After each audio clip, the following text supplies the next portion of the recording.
I always ran a glass screen, and it just it doesn't have that scratching, and it's so much easier to clean.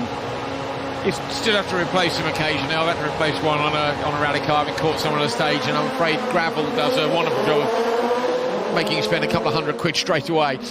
Inside line, Austin has lost the start. Going to have to give that up. Nilsson comes around the outside. Sorry, Nils Andersen comes around the outside.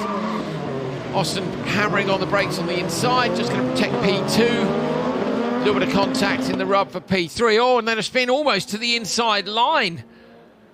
Annacleff there got a sort of strange moment for him there. Nils Andersen, though, did everything right, didn't he? He got the better start than Osland, came to the inside, and then just got it stopped beautifully in a straight line, nice and tidy going into turn 2 to take the... Osland needs to get out of this fight and try and he's run a little bit deep. No, reasonably tidy Joker, bit loose on the outside, being run by the OMC team. Spoke to Kevin Eriksson last night, and he was disappointed that they hadn't managed to take the fight more to Simon Olofsson. Look, that bump up the hill's really getting deep now, isn't it? We saw Enlund get fired sideways before in the previous race. Happened again with Olsen there. Anderson, you can hear coming down the gears, using the RPM as well, just to bring the car to a halt. Really, how you're supposed to use the brakes more than the engine, aren't you? These days, the brakes are considered good enough to do it, but just sometimes you end up using a few of the RPM, bit of the engine retardation as well. It's all part of it, isn't it? And it's also the way that each gear change changes the balance of the car, and you can use it to as you move the weight around to get the turn in. Nilsson's joking now to cover up Osland, and he's done it. Does it, yeah. Austin comes out. You see Austin actually ran the car a little bit wide. That would have been in the hopes of Nils Andersen having to go wide.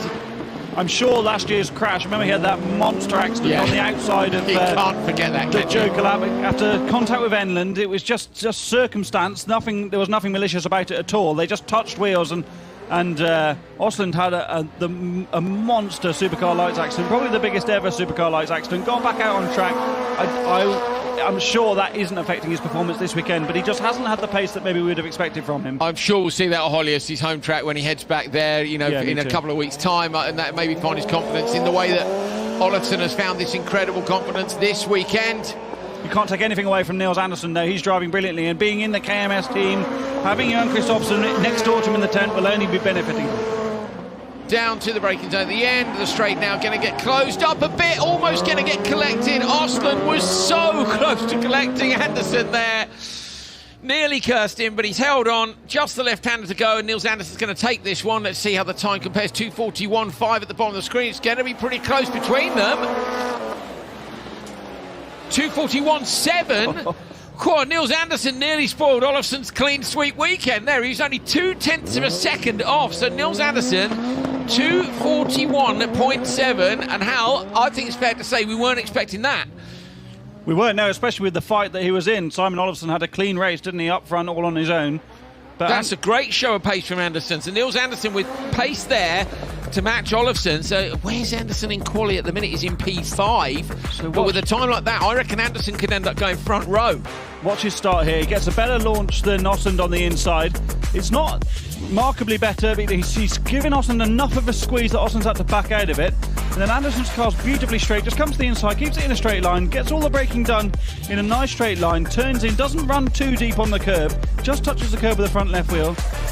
Look here, he's hardly sideways at all, is he? Just gets a small amount of rotation done, keeps the wheels perfectly straight, just covers the inside enough, and it leaves Austin with nowhere to go.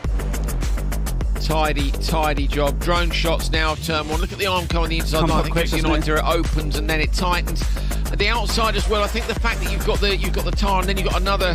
I mean, in theory, it's gravel track, but it's shallow enough that it's not. And we've seen a lot of people push their luck with using all of it, basically, as track.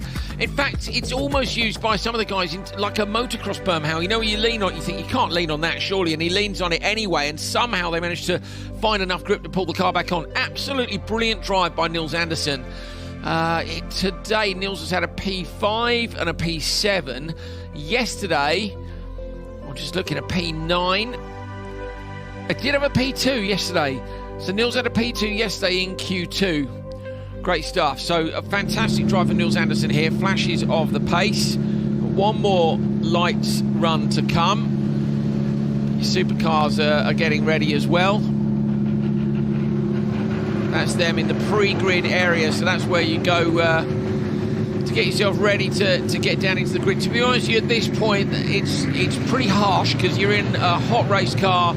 Fraz's team have got the door open for him, but you know, you're fully suited and booted. You've got the belts are pretty tight by now. You're about 98% of the way there, Hal, aren't you? It'd be one last pull on the belts before you get yourself into grid position. Fraz with just enough of a kind of a glance towards the camera, but you're getting into focus mode there, and I kind of hate that bit because you're hot and you're sweaty, and really at that point you just want to shut the door and get on with it. You want to go racing. It's the last little bit of nerves where you're waiting to get to the grid. Your competitors are all around you, and this is what you're waiting for. This is what you want. Revs up and the launch down towards turn one. Then you can get all that nervous energy out. Good start on the inside for Janssen and Tornholt as well. Tornholt maybe going to back out of this. Ida doesn't, though. Go on, Ida Tornholt goes wide. Now going to go tight, see if she can make the cut back underneath Martin Janssen. Holds on to P2 again. Now around the outside, here comes Casper Janssen. So Casper was our runner candidate for the Full Send Award this weekend. Going to go around the outside here of Sundqvist. Going to try through the long right-hander. Go on. Don't get squeezed into the wall. Going to be outside again. Going to try and hold on all the way outside. Now finally going to get the inside run at the end of the straight. No, Sundqvist has just beaten them. So I wonder if either of them will go joke. Sundqvist goes off straight away. And that actually frees up Casper Janssen, who is again fully sideways on the inside, Hal. Half a lap side by side. And what you can't see on the television camera, because the camera's just on the crossover where the circuit crosses back over where the start line is and goes into turn one. But it is very, very narrow through there. I definitely would be a bit twitchy going two abreast. Fair play to both of them for giving each other racing room. Casper Janssen's very entertaining to watch, isn't he? Meanwhile, up front, Martin Janssen is the most experienced driver in this field with a whole year of Supercar Lights under his belt compared to everyone else in this race making their debut. And unexpectedly, I think expectedly, it's not unexpected that he's out front and doing his own thing. Casper Janssen needs to get that exuberance under control, and I think will be super quick. I kind of don't want to see it too under control because I am enjoying the sideways antics in just the same way I enjoyed the full send of Fraser McConnell in his first year in ARX2. Look, go on, go for it, go on, have a look. Looking up the inside again. Now going to move across to the left-hand side, going to put another gear over the breaker. Top of the hill there, just lost a little bit of time coming over the bridge. Crossed up on the brakes, Hal. Janssen coming in hot, but holds on this time. Nicely done behind Bergstrom. Not where he wants to be, but... We've mentioned it before, haven't we? Janssen's a kart racer. He's done 8 years or so in karting, like a few of the guys in this particular race have done. And I think there's just a bit of a lack in the knowledge bank as Janssen takes the joker on the final lap. A little bit of lack of knowledge on where the grip can be found, you know, and which bit of gravel is going to be the most grip limited. And that'll come with a few more races under his belt. That'll come. Yeah, and as we said already, if you're happy to send it on the loose and get sideways and be over the limit, you'll be fine when you wind it back in a little bit. It's much easier to do it that way than it is the other way. Janssen out front, this is an easy win. Ida Tornholt went joker on the last lap, will have dropped back. Casper Janssen is still having a go at getting past Bergstrom. Come on, Casper, good effort. Janssen going to take it. P2 is going to go to Sundqvist. Oh, there's off Casper Janssen off at the side of the road. Oh no, is that going to mean Casper? Yeah, Casper's not going to make it. And another race, and he's where Olofsson's time has only just been safe. A 2:41.702. That's quicker than Niels Andersen went in race 2. So Simon Olofsson has only just got away with the clean sweep with between guys who have been racing in the first corner. And suddenly, you know, we're actually looking at this and going, no one's been able to touch Olofsson all weekend. You're starting to wonder, aren't you, are people with someone gone on a sneaky look at his setup sheet, because these guys are all now, they're on the same pace. But we're getting a little bit excited about Olofsson taking a double clean sweep. He won't be too interested in that. Yes, no, it's a nice statistic to have. He's more worried about getting the car around. He'll have maybe been lifting a little bit more than he would have done in the previous race. He's braking a bit earlier, protecting the car, knowing he needs to do the real deal this afternoon in the semi-final and final. The thing is, to be fair, he certainly wouldn't have cared. If he lost Q3, he couldn't care less, because he's still going to be top qualifier. He's still going to have pole in the semi. There was a little bit of contact between them, and he ended up off to the left-hand side. But it's getting the job done in the semi and the final. It will be after the weekend that Olofsson will look back and go, hold on a minute, I was never beaten. That's when that can give you that confidence. It's kind of a winner's mentality where you sit sometimes on the start line. Funnily enough, what we were just saying about the pre-grid and you sit there and you have a word with yourself and say, right, can I do this? And you go back through your achievements. It's a sports psychology technique where you go, what's your best overtake? What's your best win? What was your best performance? And you put your mind back in the position that you were in at that time, and you get ready to go and do it again. And it will be, because as you've said, Olafsson's form has been up and down like mad. Not this weekend. It is linear, absolutely top draw. Supercar time. Ulrich Linnemann won the last session. He's still got a slightly inoperable damper on the car. They didn't have a spare with them. Yesterday, Linnemann qualified P5. At the moment, he's in P2. Kristoffersson is ahead of him. Kristoffersson's ahead of him by 10 points. So unless Johan has an absolute shocker here and Linnemann does brilliantly. But Linnemann is also equal with Fraser McConnell on the outside of the grid, and Evjen is only 3 points back in terms of qualifying as well. Super even start. Kristoffersson may just have a nose. Fraser McConnell surely going to go for the round the outside, but not before Kristoffersson, who backs it in big time on the limiter. McConnell up the back on the outside, going to look to come towards the inside now, but Linnemann's held on. McConnell runs deep. Evjen can't find a way through though. Looking around the outside, Kristoffersson tries to find a way past, but Ulrich Linnemann with the whole shot, Hal. Very unusual to see Johan Kristoffersson that out of shape in the first couple of corners of a rallycross race, wasn't it? Fraser McConnell, meanwhile, was all at the bank on the outside, managed to carry it all back together. Linnemann's doing a brilliant job of having only 3 operating dampers on this car. OK, who's going to go to this time? So Fraser McConnell goes straight to the Joker lap. Now, that's probably safe because of the pace of the people in this race. Get himself out of the dust. Plus, you can see this fight. It's super close between them. And Hal, this is exactly what you said with Linnemann pipping Kristoffersson just by the tiny margin in Q2. It meant Johan had to risk it in turn 1. He didn't want to, but he took the handbrake approach, trying to come around the outside of Linnemann now. He pulled that move in the last one, but he can't quite get through, and this may be costing them time and playing into McConnell's hands. But he also doesn't need to do it now, and Johan's so clever, isn't he? He'll know that it's not worth trying to move around the outside. That might cause a spin where he's going to drop back. He knows he's got a 10-point margin. He can afford to follow Ulrich through this whole race if he wants to. Oh, and Ulrich goes in, and he won't have expected that. Kristoffersson moved out wide to try and go to the Joker lap on his own. Look on the inside line for Fraser McConnell now. Oh, side by side. Kristoffersson trying to make it through. McConnell's there too. Johan goes wide. Tight on the inside, and Linnemann with a half spin. Comes back in line with Fraser. How did he avoid that? Fraser McConnell now on the inside line for Linnemann down to the end of the straight. Kristoffersson in the lead. The Jamaican passes on the inside line, then gets a nudge in the rear left corner. Well, more than a nudge, it's a whack from Linnemann. Linnemann trying to find a way back through. That was carnage at the merge. Kristoffersson was heading for the Joker, and Linnemann's spotters did a great job by going in front of him. McConnell thought all his Christmases had come at once as they tripped over each other in the Joker lap. And he backed out. McConnell backed out of it a little bit. Evjen going in. Evjen in the Joker lap now, but Kristoffersson clear watch for the merge. Is he going to be a factor now as he comes in alongside Fraser McConnell? Evjen's got them round the outside line. Kristoffersson over the bridge. Where's Evjen? Is he P2? He is. There's the back end of Fraser McConnell's car. Pretty beat up. Linnemann now going for a really, really deep braking lunge. Fraser needs to get on the brakes early and undercut him, but he can't quite. Thinks the car's in the way. Oh, Linnemann gives him another hit. Linnemann spins around. Fraser holds on. Broken suspension for Linnemann. I think he was pretty aggressive in that one. Kristoffersson takes the win from Evjen, and Fraser McConnell gets P3. Ulrich Linnemann, Hal, is going to have to nurse that back to the finish line.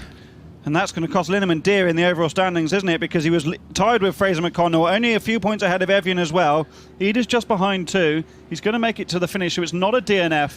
But what a race. Okay, I was just about to say, wakey. If you weren't pulls off to the right-hand side, if you weren't bang up for it, you will be now. That's the best supercar race I think we've seen all weekend, because it went the full distance, didn't it, of tactics and people. Oh dear, you can see the whole of the front left corner there. I'd be parking that. You just do more damage to it than you need to. I think you're a bit enthusiastic on the last lap, wasn't he? I think you guessed, it's so easy to say from here. You get so wrapped up in it. Really, He's got to try. But there were a couple of the brake. I mean, to be fair, the braking move was on, and if Fraz had checked up a little bit earlier, I think he'd have got inside Linnemann anyway. But of course, you get sucked into that move. Look at Kristoffersson. He's had to risk it at the start, and he's willing to risk it at the start because of the fact he was in P2 on the grid. Linnemann, to be fair, was epic up the inside of him here. Yeah, Kristoffersson had a bit of a tug of the handbrake, didn't he? Got the car turned and kept his foot. Look, watch now. Look at that. A big yank on the handbrake. Backwards, Howie. That's backwards. Liam Doran. It's not Johan Kristoffersson, is it? Fraser's visiting the scenery on the outside on his own. Linnemann's got to the inside nice and tidy. Does Linneman pop the curb on the inside there? Because you just see the car run wide. He hooks the wheel then on the outside line. The car went forward. Here, watch. Maybe, I don't know if we'll be with them for long enough. Watch Linneman. Look at the angle of Kristoffersson. He's facing back at the start. Oh, Fraz goes around the outside. Linneman. Now watch this. Watch Linneman here. He looks like he's on. There, do you see? It's a really serrated curve there, isn't it? He's just popped the car up. You're almost better being inside it than right on top of it. And we know his damper, of course, he's got an issue there. Okay, this was Kristoffersson who goes to go Joker, and Linneman, I think, maybe changed his mind because he knew he'd got to cover him. Either a great call from the spotter, or you're able to just spot him in the mirror. Kristoffersson's trying one at him inside. McConnell's given Kristoffersson a big hit there. I didn't see that. Linneman, meanwhile, has clipped the curb on the inside, that curb we were talking about earlier, and then that's thrown him out wide. This is a great camera angle. That's quite some contact in the front wheel of the Polo there. What's your thoughts, though? Because for me, like, Fraz was pretty tight on the inside, you know, and I don't know that Johan had anywhere to go with Linneman on his outside. But you've got to give way to the standard lap. The rule in Rallycross is the standard lap has priority. So you're saying that basically Fraser should have had right away there? I don't think he had right away, but it's at least a racing incident. I don't think there's anyone at fault. Well, certainly he did his best to hold the inside line, and it's his right, isn't it, to run the car wide and make them go round him. But again, Kristoffersson doesn't have anywhere to go with Linneman next to him. It was perfect storm, and you never normally see two cars side by side leaving the Joker. Like, to have the two cars side by side was pretty wild. And then Ulrich, unfortunately, look, he made a couple of, let's call them concerted efforts to pass Fraz, which resulted in a little bit of contact, and he came off worse. So that's the way it goes sometimes. And that could be weekend over for him, couldn't it? With the amount of damage he's sustained so far, we know they don't have enough spare dampers to replace anything. Meanwhile, Kristoffersson just got he didn't get the rub of the green, did he? But he got it. But things just went. There was some green on the side of Fraz's car, so he did get the rub of the green, but not in the way that we're talking about. Yeah, Johan Kristoffersson takes Q3 Heat 1. I tell you what, though, with what's gone on there, you might fancy Enzo Weed's chances of going quicker. What was it? 2:30? Did you spot it, Hal? I must admit, I was far too excited. I'm afraid I haven't written it down. Okay, all good. Doesn't matter. We'll get the time to beat bottom left of the screen. I think that's is that Linneman's car? Yeah, so Linneman's on the scoop, as we've nicknamed it. Yeah, try and keep that out of the way for us just while we get the start underway, and then you can reverse through the shot. That's fine. Eid needs a good start here. Got to get ahead of these guys. He wants to make hay. It's a brilliant start. Schnack behind, Roma on the inside, getting into the door of Eid, but Eid's keeping it shut. He's lost out on the run to turn 2. Now he's going to get mucked into the dirt, and that's game over. Kristoffersson's won the session. Bit enthusiastic from Roma, but he's totally within his rights to hold the inside. Eid had got quite a long way alongside him, so a tricky one, isn't it? But I think the fact that they both ended up in the gravel on the outside was unnecessary. They didn't need to do that. Obviously, Eid's now the driver with recent experience under his belt. Magnus Dahl's had a really difficult second day of his debut weekend for front suspension damage. Schnack's having an absolute blinder here, miles in front. Nobody's Joker's quite yet. Into the Joker goes Roma, and that'll be Enzo Eid in front now. So, yeah, I feel... What do I think about that? I thought Enzo was doing brilliantly to hold Roma to the inside, but unfortunately I think Roma just continued to stay in the throttle. He is side by side with him, Hal, but then they're too late on the brakes, and then probably at that point you got two passengers because the cars are almost hooked up. Yeah, you can't change your trajectory, and if the other guy doesn't brake, you're going with him, really. And it helps nobody being stuck in the gravel on the outside, does it? Even if you've gained the position. Poor old Dahl, I think he's been impressive this weekend on his supercar debut and just had a bit too many problems for his liking, I'm sure. Schnack, meanwhile... Roma, sorry, is about to like get a misfire, doesn't it? Yeah, you know, the waistcoat. Oh, hang on, the Schnack's door's gone. Oh, it's just the outer skin. It's only the outer skin, that's fine. It's nothing, it's just a flesh wound. That's all it is. Of course, the passenger door on a Rallycross supercars are made of a composite material, but the driver's door's steel, so you wouldn't see that on the driver's side. Same with the roof, I believe, isn't it, as well? Steel roof. Yeah, exactly. So that most of the panels you can rip off, put something that's paper thin and weighs nothing on there, but you're not the driver's door, and you can understand why. So Schnack coming through. Come on, let's get a heat win. Come on, Schnack, here we go. We've been talking a lot about Dahl. This is Schnack's debut weekend as well. He's just getting a bit frustrated. He's run wide. I wonder if he's carrying any damage. Run wide in that corner on the loose on the outside. He's going to follow... The rear right to me, Hal, looks like it could potentially be a tiny bit out of alignment. I'm not sure. He's going to follow Schnack into the Joker on this final lap, but Schnack's got a good enough margin over everybody else in the field that's still running. Local pig farmer. I think he owns quite a few pig farms in Denmark. This is the car built by Nysum Motorsport for Kumpels quite some years ago. Do you remember Choo Choo raced it in the European Championship? Julian Godfrey always used to have a little chuckle about the throttle traces of Choo Choo's driving in it. But really? It's about to take a race victory of another driver. Well, here we go then. Morten Schnack coming round. Very cool name indeed. through the long left and a get in, Morton. Heat race win. Nicely done. Now, where's Enzo Eid behind? Here he is. Let's see what... Yeah, there's definitely something wrong with that, Hal. 100%. You can see there's something not aligned. I don't think it is rear right looking at that shot. But maybe more like... It would be front left, wouldn't it? Would be the contact. What can we see? Front left arch is off. Nothing moving. None of the wheels moving in the arch. I'm disappointed for him because he does have really good ultimate pace now, doesn't he? And just be great, like Olafson's having in lights, would be great for him to have, a confidence-building weekend ahead of the rest of the season. I'm trying, unfortunately, to say without the time in front of us. Oh dear. Roma's gone to the beach. So let's watch the start. So Ida makes a similar launch to Roma, then pulls away when second gear gets pulled. Roma comes back up the inside. It's tight there, isn't it? Is there room there on the inside? I'm not sure. He's buried in the rear quarter, isn't he? So Ida's a good way past it. But now, for me, it's the problem. Ida's been pushed... Here, look. That's difficult. For me, that's a racing. Now they're side by side. But now what happens now? Eid should give up the position here. And then cut back an inside. Experienced driver would pull back out, let Roma do his own thing and cut back up the inside. Little bit of inexperience there, but unnecessary. Rallycross is all about time, and all they did was ultimately cost each other time. Roma carrying quite a lot of damage on the car he's using for the first time this weekend. That's a big bump going up the hill, isn't it? And later we're going to wonder if we're going to see now when he ends up in the... Oh, the front right suspension's collapsed, look, because he's gone over that second bump. He's on the brakes. Now he's realised it's broken too late.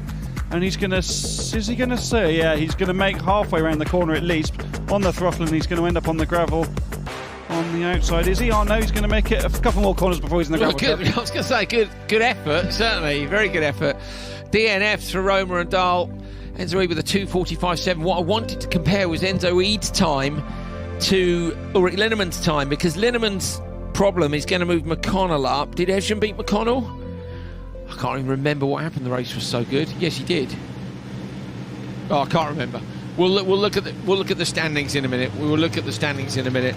But basically, Fraser McConnell, Ulrich Linnemann, and Enzo Eid all moving about in the standings there. Problems for Enzo Eid and problems for Ulrich Linnemann. Oh dear, bits of cars going back. That's going to need more than tyre wraps and tape.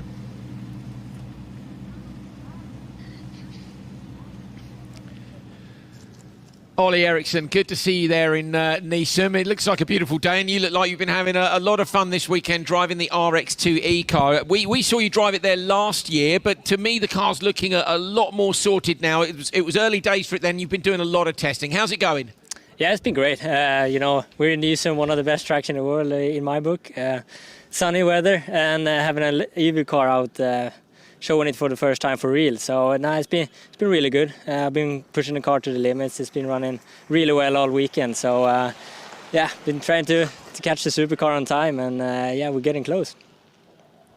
I was going to say you're getting close. The car looks really dialed to me. I mean, compare it for everybody at home to driving the RX2 car compared to the RX2E, or a comparison to the lights car, as we call it in RallyX Nordic. What's the differences for you as a driver? It's a lot of similarities. I mean, the chassis is based on the same stuff, so same suspension and so on. The big thing is you only have, the weight is the battery. So we have the rear and the front motor are combined to 50 kilograms, I think.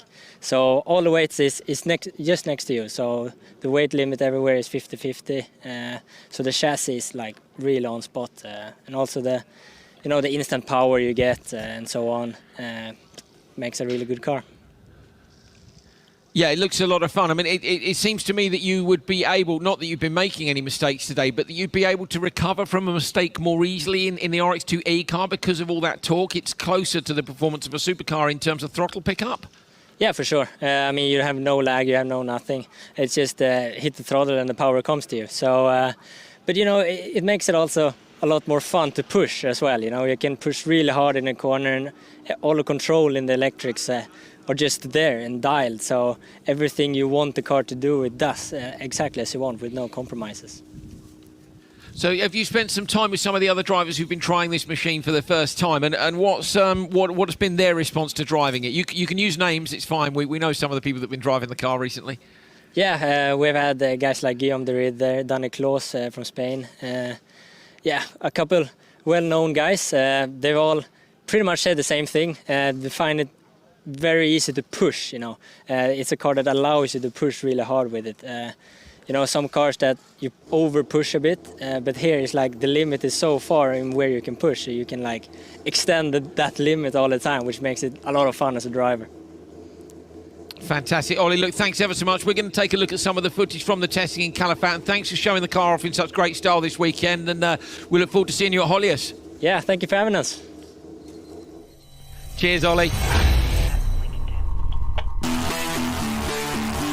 Hi, I'm Oliver Eriksson. We're here at Circuit de Calafat trying out the FIA RX2E Championship car. For the first time, we invited drivers for the future championship to try out the car. It's a lot of fun getting the feedback from all the drivers. I think we've done a great job. The car is performing really well and everyone's enjoying, so yeah, we're having fun.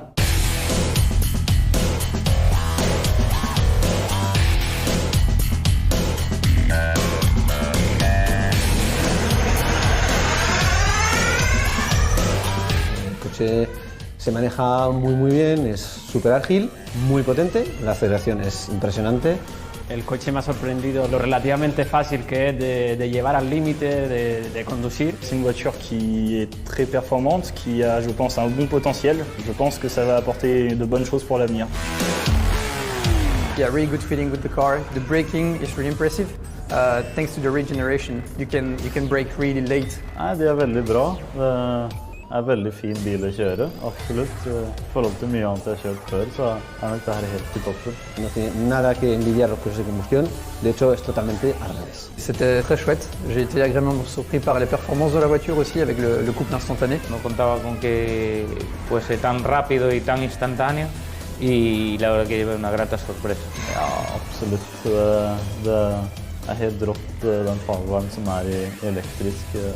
Ny opplevelse som sagt, og helt rått når det først slo til. El piloto tendrá que ser muy astuto previo a la carrera, de ver las condiciones de la pista y pensar cuál puede ser el mejor setting de reglaje para el coche, ¿no? I think it can bring something else, and also the driver will have a bigger part to play in the setups and so on. I la veritat que m'agrada, no? Que no només sigui la conducció, sinó que també tingui aquestes petites coses que facin que el pilot que ho faci tot bé, pues al final acabi guanyant. Se echa un poco de menos las marchas, pero sí es verdad que compensan otro tipo de cosas que te ofrece el coche eléctrico, ¿no? Ça permet de se concentrer un maximum sur le pilotage, sur les points de freinage, sur le fait d'être vraiment précis en termes de trajectoire, de freinage dégressif, etc. Donc ça permet vraiment de se concentrer à fond là-dessus. De toute façon, l'électrique, c'est l'avenir de la discipline. Yo creo que esto es el inicio de una gran era de los coches eléctricos. Lo eléctrico puede ser una realidad en todas las categorías que existen en las carreras. Creo que para el rallycross era lo ideal. Són mangues de 4 voltes i és la millor disciplina per poder exprimir un cotxe elèctric al màxim. Aparte, es una categoría única para el 2021, entonces obviamente este año esa categoría va a atraer todas las miradas. Yo creo que el futuro eléctrico ya está aquí, no está tan lejos como creemos y tenemos que adaptarnos cuanto antes, ¿no? Y yo creo que esto es un inicio magnífico, ¿no?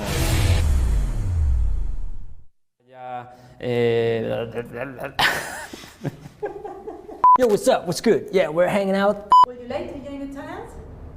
What?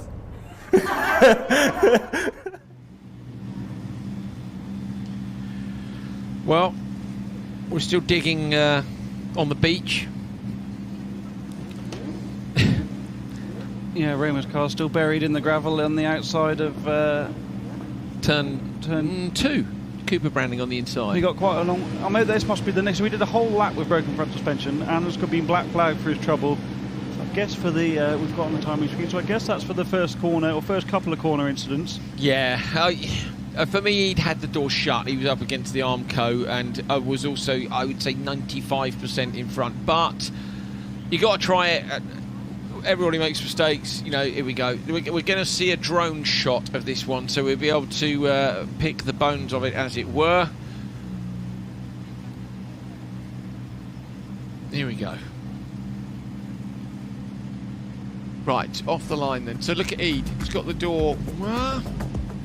Could Eid have shut the door more, Hal? I think, see, the drone shot's great, isn't it? Because if you shut the door more, there isn't the opportunity. Now, still, I think optimistic would be kind, but The front suspension's broken there already on the Scirocco. We just saw it bounce through the gravel. I think the black flag is harsh, but I do think he was in the wrong. You know, he'd had a car. He was clear, wasn't he? It's not like, you know, they measure it rear quarter to front bumper or B pillar to front bumper. He'd had there was air between the two cars. Yes, he was in front. The problem is he didn't completely shut the door. Now the reason he hasn't completely shut the door is because he would like a car's width to rotate the car through turn one. But he also, you know, you can't see anything behind in these supercars. No. The spotter can't see either.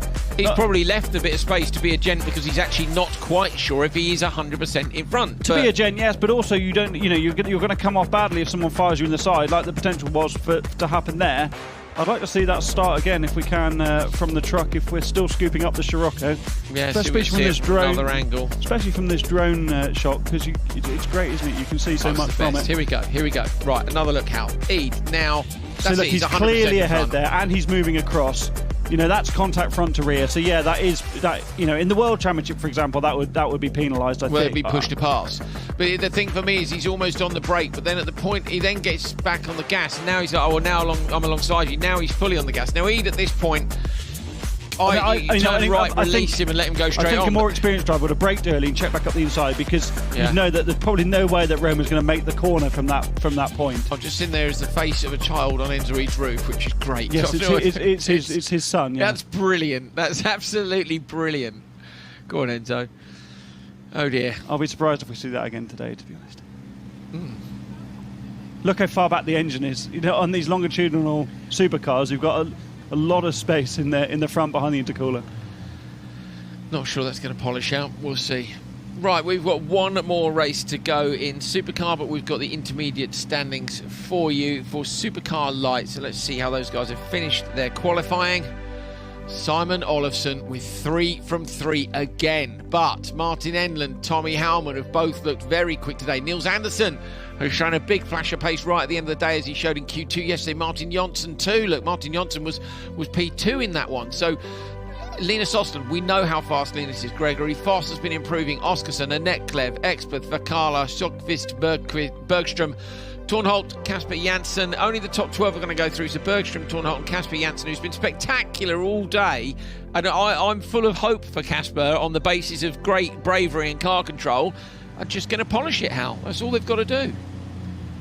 Ooh, unlike Roma, those guys are chilling out in the sunshine. Look, they're having a great laugh. I don't think Roma thinks that's quite as funny as they do. But there you go. Is that Magnus Dahl's car parked up still? Yeah, so not a lot of attempt, Hal, to get that back. I'm wondering if that might mean it's game over for Magnus for the weekend as well. So I think we can potentially see pretty light semi-finals for supercar. Anderson, Michalak and Carlson. Philip German isn't here. And Carlson's absolutely destroyed them on the run to the first corner. So how? Right, let's go through this. German's not here, so are we going to assume that he's not here? DNS. So he's out of it, German's isn't he? The turbo engine launched itself earlier on. Michalak's still got problems, hasn't he? He had a good initial phase of the launch on the reaction, but then whatever issues that slowed him. Remember, he was in that battle with Roma and Carlson in Q2. Whatever happened to the Polo, the Hedstrom's Motorsport run Polo earlier on is still plaguing it now. They've done a huge amount of testing recently, the Hedstrom's guys, all over Sweden.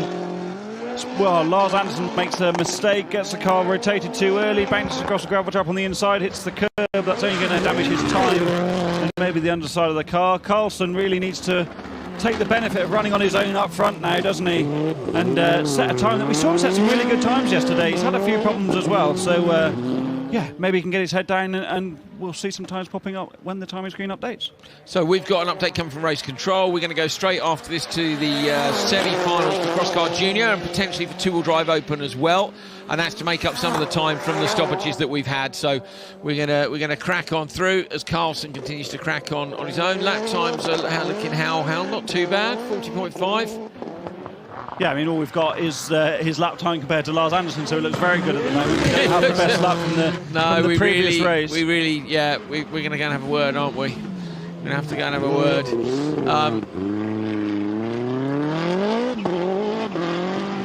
let the rev drops a bit. So there's a compromise there, isn't there? Where between getting too much wheel spin and just letting the car bog. Really, you want to be a gear lower and just have enough wheel spin to be able to short shift and kill the wheel spin. But getting the wheel spin in the first place maybe isn't so bad because you can manage that on the throttle and you can manage the attitude of the car as well. So much torque, Hal. That's the thing. There's so much torque. It makes me smile just thinking about driving them. They are just so amazingly fun to drive. You drove one, didn't you, at the end of last year at Lydden Hill? Hal drove one of Ollie O'Donovan's supercars. They're for sale, aren't they, I think? They are for sale. You going to buy one? You trying to buy a house, or you can buy a supercar? I don't ever go down very well at home if I came home with a supercar instead of a house. You'll have a job getting the house on the trailer. Carlson going to come round on the final lap here to take this one, but I think probably not going to trouble Kristoffersen's time at 2:31. But this has been an action-packed session. And actually, 2:33.9 from Carlson is a good time. That's well ahead of Morten Schnack. So he's beaten everybody from race 2 and race 3. So that's definitely going to put him in. I think he'll have beaten Linneman as well, because Linneman was late to stop by a long way. Potentially going to go up in P3 or P4, isn't he there, Hal Carlson? And like I said, we saw good pace from him yesterday. It's just all about having a clean run without problems. He had problems in Q2, didn't he? Yeah, the DNF, in Q2. We're just looking at the list. We think Philip German is gone. We think that potentially, as Dahl hasn't attempted to get the car back to the paddock, and there's a lot of stuff going on, unless that's just because the Scoop is busy with he's had a couple of with Roma DNFs today, though, hasn't he? Roma had a lot of damage, so he's a question mark. Michelak's got problems, but he's still running. Yeah, Michelak stopped in the end, didn't complete that race. We didn't see him behind, so he could have issues too. Magnus Dahl, say, at the side of the track. German, we don't think he'll come back. Enzo Eid, we know, has got a little bit of damage, but the EKS JC team will make, that'll be easy for them to fix. Oh yeah, no problem. They've fixed worse, haven't they? Many times. Okay, we're going to get Junior Cross car on the line and good to go. We're just grabbing some grids and stuff, and then we'll be ready with that. So we'll stay with us.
intermediate standings for Supercar. End of qualifying. Johan Kristoffersen has won 2 of the 3 sessions. Better day for him today, less issues. Still a bit of contact. I do feel like sometimes there's a target on his back for being the World Rallycross champion. Fraser McConnell gets P2. So McConnell, you can see his 20-point deficit between McConnell and Kristoffersen. McConnell's had a P2, and then he's had a couple of P4s. Sondre Evjen is in P3. Linneman holds on to P4, and Enzo Eid in P5. Linneman and Eid both with issues in that one, and not on Enzo's case, certainly not of his own doing. Then it's Carlson, Schnack, Anderson, Mitchell, Roma, Dahl and German. German, though, has been a DNF and a DNS all day. We know Dahl's got some issues in Roma too, so we are wondering if we might be down to 9 cars. Bit of work for Roma and Dahl's squads to do to get that back out and ready for action. So Kristoffersen took the TQ yesterday as well. Yesterday, though, he only won 1 of the sessions, which was the middle one. Where was McConnell yesterday? McConnell didn't qualify. McConnell qualified down in 5th place yesterday, so that's great by Franz. I'm just trying to see if that's his best qualifying in Nordic. Looking back to last year's stats, Fraser in P2. It's right at the back of my folder of stuff.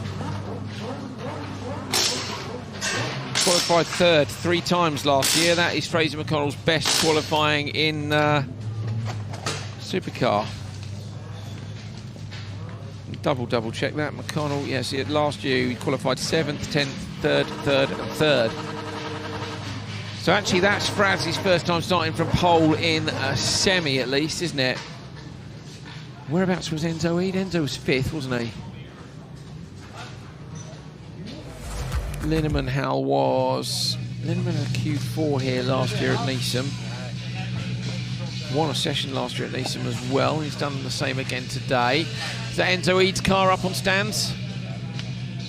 Working on the alignment, I think it is. I didn't see. Is it Evjen's in the background or Eid's? I think that's Evjen's car. I'm not sure. No, it's metallic-y. Yeah, there we metallic-y livery. We thought there was a little bit of damage, didn't we, on the rear, and that potentially... I love that they've got the, you can't see it now in the shot, but off the door bar they've got the bracket hanging for the wheel alignment, just so you've got a fixed datum on the side of the car. Yeah.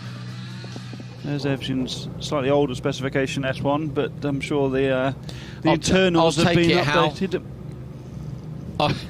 I'll take it for, you know, if I must. Can you get a mortgage on the supercar? That's what I was wondering when we were talking about that house thing before. Well, I know. Back in the day, I believe there were an awful lot of World Rally cars registered as JCBs in Ireland, weren't there, for tarmac, Irish tarmac rally? Well, so the legend goes, anyway. Unfortunately, I don't need a JCB either, so it's probably going to... the bank's probably going to wonder what I'm up to if I order a JCB as a television commentator, but there you go, maybe I'm building a track. Lucas Anderson on the pole from Alex Gustafsson on the outside. Gustafsson with a better start. Anderson, though, matching him on the run to the first corner with the inside line. So much better for these guys than in a line start. You can see the advantage of why you want to be on. Anderson runs wide. Up the inside line goes Gustafsson, trying to make that stick. In the background, we've got somebody off completely on the outside. Then we've got 2 retirements immediately and another one stalled in the hairpin. Now it is Anderson that leads from Gustafsson. I think that's Oskarsson on the bank on the outside, isn't it? But Anderson's got back in front of Gustafsson through turn 3. And we've seen Anderson lose out on the first phase of the first lap of the races quite a few times this weekend, haven't we? But he's been able to joker. Oskarsson's on the outside of the circuit there, runs out of harm's way. Not something you necessarily want to in straight, I think, but that's a shame. I'm trying to look at where Oskarsson was yesterday. Oskarsson was P11 yesterday. That is Joachim Lunderlander, though. Joachim Lunderlander yesterday was 4th in the semi-final. Not going to do any better today, as you can see. So now Anderson's got a reasonably comfortable margin. He's put a good gap over Gustafsson in the opening lap here. Of course, it's 1 lap longer now for the semi-finals than it was in a beautiful little drift. It's so much harder to get the drift to continue when the RPM's limited in these junior cross cars. That's Kevin Darbach running in 3rd, ahead of Hattemar. Nobody's jokered yet. Kevin's making his debut in this car this weekend. Gustafsson's just dropping off the back a little bit, corner by corner from Anderson. Anderson's been on great form this weekend, and quite a few times, like we saw with Gustafsson as Darback takes the Joker. Last year we saw Gustafsson have to fight his way back through the field several times. We've seen the same from Anderson this weekend. Fighting the car over the curbs on the limiter. You don't see quite the same air from these guys with the little rev limit that they're running. Look at the car park, Nunderlander's car parked at 45 degrees, too horizontal. Oh, half spin for Haptenmar. Is he going to give up the spot? Haptenmar does give up the spot to Darback. So that's Darback's jokered as well. So barring disaster, that's him in the final, isn't it, at his home circuit? Did he make the final yesterday? I don't have that particular bit of paper in front of me. Darback did not. Oh no, yes, Darback was last in the final yesterday. So Kevin Darback made it through from semi-final 2 in P3. Today's semi-final 1, still a chance, could get Gustafsson or Anderson, but I fancy Anderson and Gustafsson in terms of pace. It's a good gap, isn't it? It's listen to how late he's on the race there, how the normal cross cars, and they're running deep again.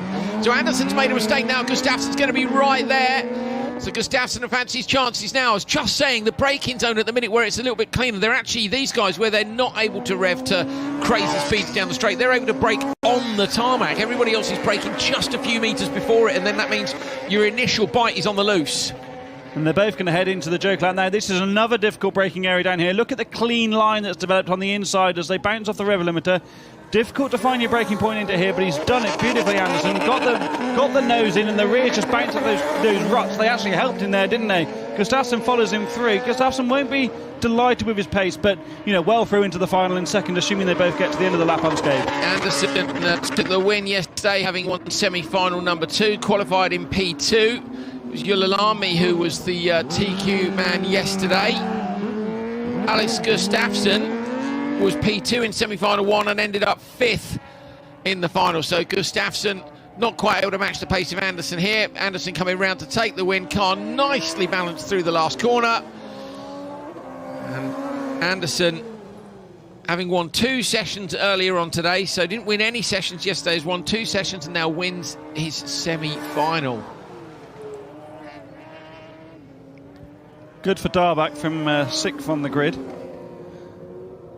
P3 for Darback, isn't it? And that was partially thanks to the contact we're about to see. Let's watch in the background so that the front two make reasonably similar starts. In fact, Gustafsson makes a slightly better launch for me. They run side by side. Gustafsson checks up early, then comes back to the inside. But look in the background. So that's Junelander had a spin. Oh, that's quite big contact, isn't it? Darback's managed to benefit by going up the inside. Just watch in the background. So.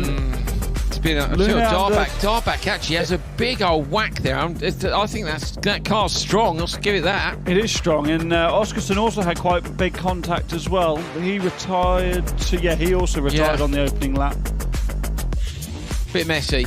It was a bit messy, but it didn't affect the front two at all. They were going up the road, weren't they? And it was pretty undramatic. Sometimes semi-finals are wild, and the wildness of this one was all done in the first corner.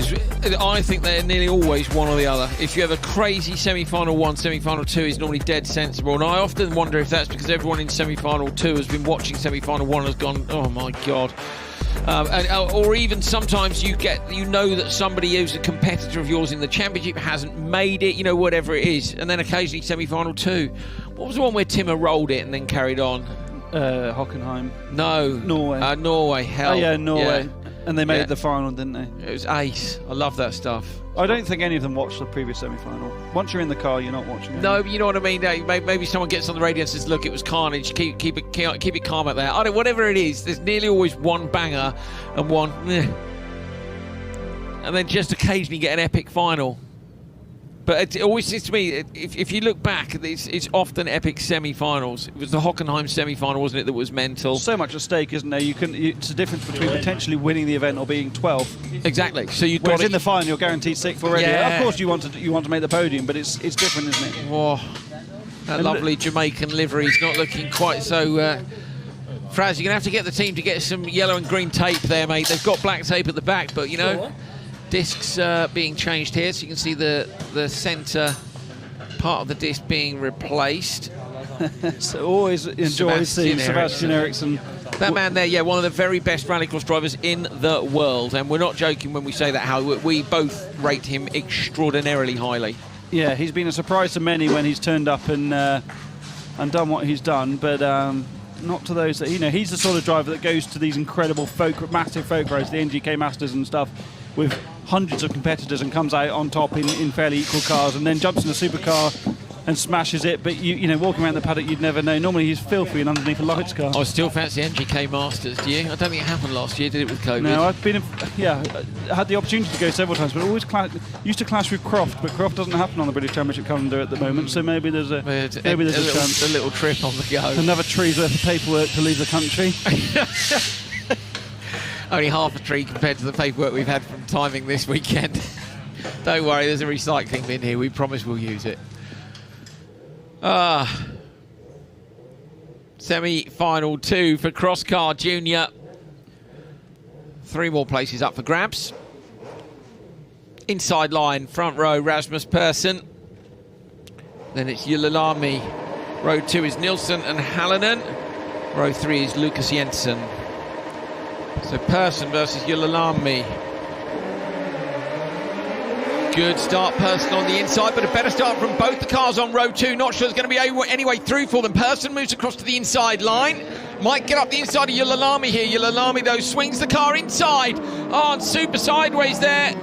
Persson has made a mistake and dropped back into the middle of the pack. Bit of carnage, and that's put Yulilami way out front. What on earth happened there? They just don't have the revs, these cars. Obviously, I've never driven one, so I don't completely know, but I feel like they don't have enough of, they're rev limited, aren't they? So if you're in a gear and you get sideways like that, you can't necessarily pull yourself through it by burying your foot on the throttle or modulating the throttle as required. You're driving through the seat of your pants to work out what the car's doing as they go 3 abreast down the hill. It's quite a big drop down there as well into the second part of the lap. In the background as well. Going for the Joker.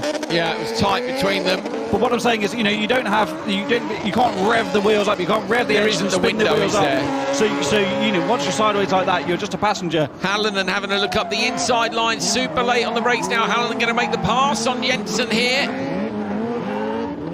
Seen a lot of people over-rotating in this corner and drops it on the exit, exactly the same as we saw in the previous one. So the hairpin at the end of the straight is obviously a bit dirtier than the drivers are expecting, or they're coming into it a little bit quicker than they were before. They've cleaned between every session before, haven't they? And the junior cross cars have probably had they were cleaning before light, so they've had some good conditions at least, whereas now they haven't cleaned for quite a while. Another look in the background. Hallen's alongside. I think he's actually done it, is he? On the exit through there, carrying a little bit more pace. Is he side by side? It's hard to tell here.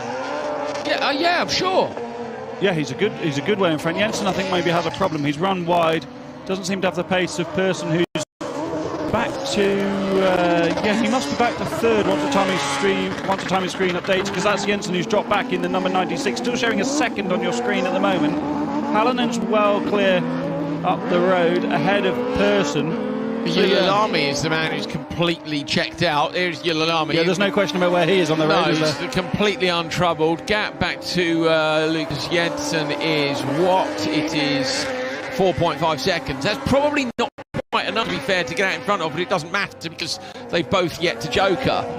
He needs to be watching back for Persson, and Persson is only 5.9 off. So yeah, there was an argument there to go to cover off Persson, Hal, for Yulilami. Good recovery from Persson. This isn't after that full spin in the first corner, wasn't it? But got knocked straight and still made it. The door flapping on the right-hand side of the cross car as he heads down the fastest part of the track, getting face full of dust. That'll all be coming in with that nice big gap with the door flapping open. He's going to try out the inside of Hallinen, but there's no room. Hallinen carried the momentum around the outside of the corner, but Hallinen's yet to joker, and Persson losing time here in his fight for the lead. Well, you're definitely going to be tasting dust in these cars, regardless of whether the door's open or not, aren't you? Because they're not renowned for their flush shut lines and being completely airtight, what with suspension parts and so on coming in through the side to the chassis. But it will make a big difference. You can see some guy. Oh no, Yulilami with a mistake. So Yulilami has made a big mistake, and that is going to allow Persson straight through on the inside line. That's brilliant recovery. So Persson coming back from a disastrous first couple of corners. On the limiter at the end of the straight, that little rear wing look on top of the car. That's more like it through there. Yulilami, we're disappointed with that. But the top three here going through to the final. So coming round the long left-hander, it's going to be Rasmus Persson who takes the win. Yulilami comes through. Could have been front row, but not to be. And then Lauri Hallinen from 4th on the grid. Let's have another look at this house. So on the inside line, number 21, Rasmus Persson. Good start. Looks like he's got it covered off. And what happens here? Miles out in front. Just so sideways and then can't catch it. Did a good job to get it back in the straight line. Wonder if he came into the brakes with the left foot just to try and bring the nose back in. Didn't see the brake lights. Hallinen's gone for a pretty optimistic move, bouncing across the curb on the inside. Lucky not to get collected here too. Watch this, the car stalls up now. In fact, yeah, and then straightens and missed around the outside by Erik Nilsson. Hallinen's gone for the full I'm coming through, see you later move. Hallinen does have a big square looking car, so you know you can be a bit more aggressive with that. I don't mind the different styles. Last year I wasn't quite so sure about the different styles, but I do quite like the different interpretations of it. It'd be interesting to see them all in a wind tunnel, and as we say, we know that people like the likes of Reinis Nitish are already getting into that kind of thing, and I think as this becomes more a unified class in terms of spec and engines and weights and so on, all those little things will add up. Persson taking the win. Good result for him. He finished second and then first in the doubleheader here last year. Only missed the championship by 5 points in the end. Obviously likes this place. Will be looking to maximise his championship chances with a win this afternoon, having won the second semi-final. We've got our final sorted for junior cross car. Now we're on to open two-wheel drive. Simon Tiger on the pole for this. 2 wins in the qualifying session. Yesterday 2 wins in the qualifying session, then 1 his semi and his final. Today Simon Tiger in the BMW with an easy hole shot, as we see in the background, a half spin. And that is Mikkel Persson, in the Golf. He'd missed the previous session, hadn't he? But back out for the semi-finals. We've been not criticising Tiger's starts, but saying they've been suboptimal. Well, the funny thing is, off the line they've been suboptimal, haven't they? But then normally makes that up with regard to the once you get into second gear. But I also think that's because there's little else to say about his performance this weekend, because he's been brilliant, hasn't he? And continues to be brilliant now. We've talked a lot about his car. Janssen goes for the Joker. Janssen was a close challenger for him yesterday, despite quite a few problems, and he's going to get out in clear air. No one's not joking behind him. Look at the jump there from Tiger. Car gets all out of shape, but he's well on top of it, gets it tidied up long before this tight left-hander. We've got the drone up above that as well, so Vigo with the drone, hopefully we'll see some footage of that. If not here, I'm sure we'll grab some for you at Holly this weekend. Tiger's car almost looks a bit softer to me, Hal. It's sitting down more in the rear. I wonder if he's done something with the roll bars. You see the way it's lifted in the front left corner? It looks very different to me than it's looked earlier on this weekend. Honestly, I don't think it looks quite as good, so I wonder if they've tried something that's gone the wrong way. Yeah, I mean, generally you would soften a car up for the wet condition, wouldn't you, to get a bit more make the chassis more pliable. Person's obviously got some pretty. I wonder if those problems are carrying on from earlier on. But look at Tiger's car. You don't see it so much there, especially when it pops behind the barrier. But look at it bounce over these 2 curbs. I think it's definitely softer, Andrew. You're right. Yeah, I'm not sure. So, you'll see it more through these longer corners where there's a little bit more loading on it. Watch for the rear to really sit. Doing much more what Kenneth Kong's car does, Hal, where the rear of the car sits really low and the front comes high. Watch again, you see the front right again here, and then through this long left-hander, see the back end of the car squatting really low. So and here, look at that, picking the front inside wheel up through that corner, unless he felt he didn't have enough traction. But that's maybe one of those cases where he's just gone a bit too far. Yeah, there might be some middle ground here where he can bring it slightly back towards where it was. Beautifully tidy Joker lap, got it beautifully stopped in a little bit out of shape on the way in, but got it right on that horseman side and got it rotated around it. Just Joker to cover off Janssen, who's passed Christensen in the Joker as the Jokers have played out. And I think, barring disaster or anything going wrong, he's pretty comfortable to complete the last lap. I hope I haven't jinxed him. Famous last words. Through comes Simon Tiger. He's had all the qualifying wins today. Another lap to go after this one. I think he's only dropped 1 qualifier in the whole weekend. Yeah, brilliant performance. Got to be second only, then I would imagine, to Olofsson in lights in terms of performance. Although, to be fair, I think there isn't the depth quite in open two-wheel drive, though I'm expecting that there might be as the season goes on. And I think when people are sitting at home watching this, again, we've already mentioned this, I know, but the COVID restrictions mean that a lot of people won't travel this year. So where you might have had a ferry full of cars come across from Sweden, it's only people who can maybe afford to get the testing done and or maybe have the time off work, depending what their situation is. And I reckon it'll be a packed field elsewhere, Hal. I think there's a distinct lack of Norwegians on the entry list, isn't there? And that's for no reason. It's very difficult to travel in and out of Norway at the moment, and I think as things improve at this class, it's only going to get stronger. Tiger takes it, semi-1. P2 going to go to Janssen. And P3 to Christensen.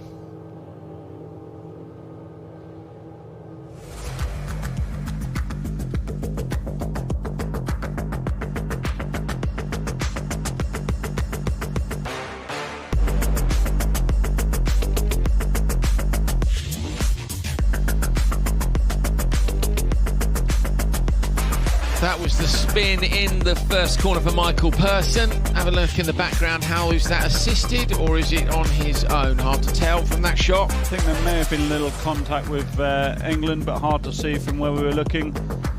Another relatively undramatic semi-final, wasn't it? Although, like you say, there's a good gap in pace between some of these guys. We're about to cut back across, are we, to see? No, we're not going to see it.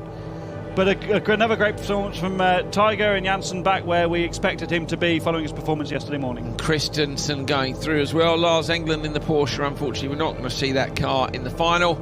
And the same for Michael Persson, who lost all that time with a spin in turn 1.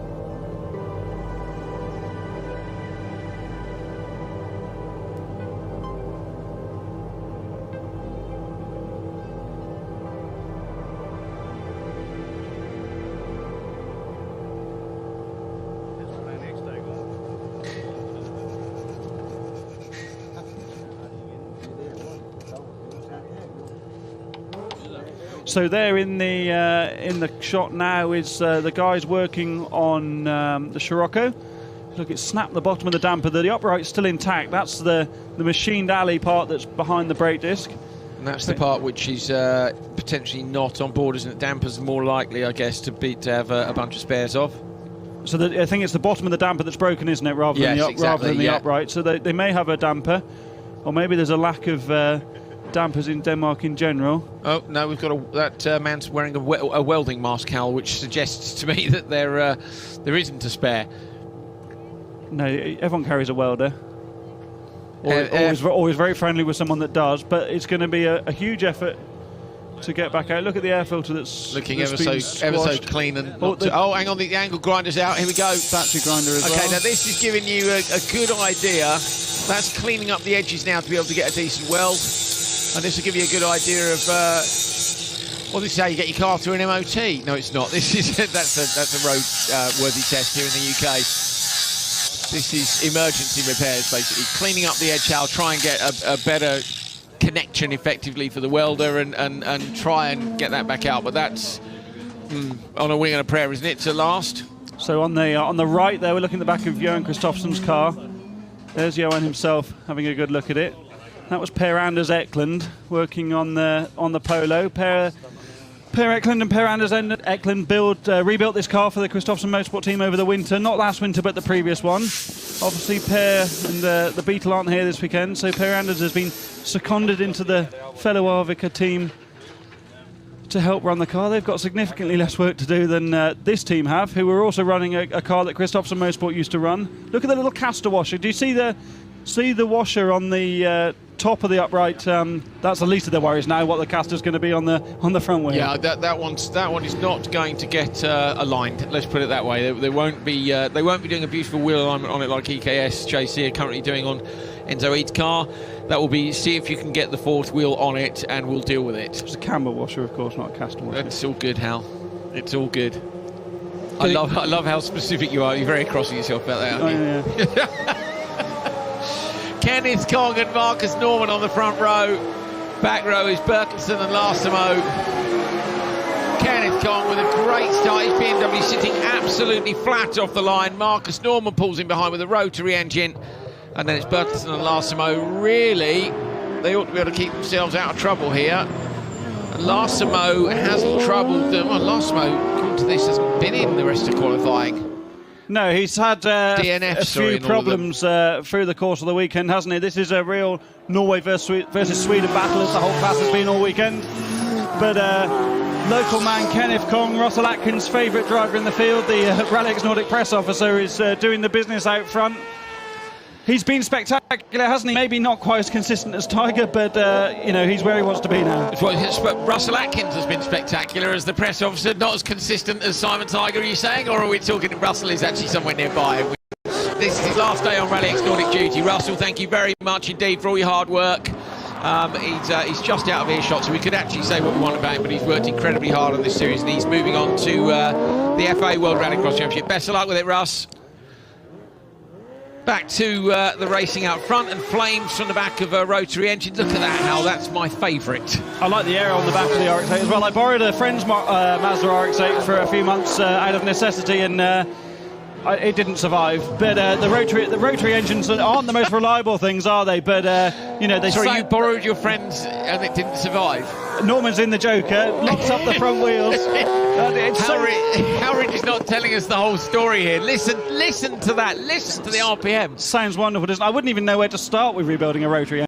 I mean, I get the concept of how they work, but it's just so different to a normal four-cylinder engine. And also much less in terms of engine braking. So when you lift off with a rotary engine, you don't get the engine braking that you get in a normal car. So it can change the feel of a car as well and the way it drives. So, yeah, fascinating stuff over the years. The stuff people come up with to try to gain an advantage in motorsport or even in road cars, you know, MPG or acceleration, whatever it might be. We've seen some brilliant RX-8s in the touring car category in the European Rallycross Championship, haven't we?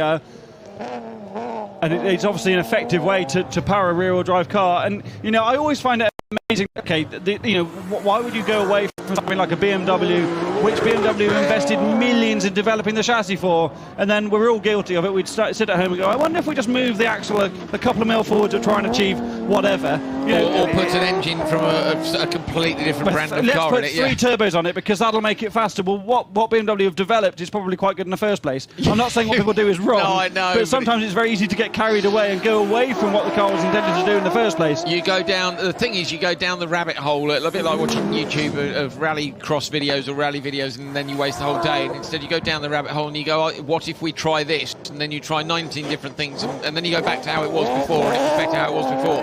But that's the process. And then do you know what, for a lot of people, how that's actually also a lot of the fun. Kenneth Kong coming through, Bertelsen going to try and get the merge on Norman, but Norman is way in front. And these guys going to qualify as the top 3 very easily from semi-final 2 in the same order in which they qualified. Yeah, Kong's had it all his own way, hasn't he? And he just needs to keep it tidy for the next couple of corners. In fact, I'd say he's driving better than he has all weekend now. Not driving too hard, not getting on the throttle too early and getting too much rotation done. And this has been his best performance by far, onto the front row of the final with semi-final 2 victory. Good stuff for Kenneth Kong. Norman going through from P2 and Bertelsen from P3.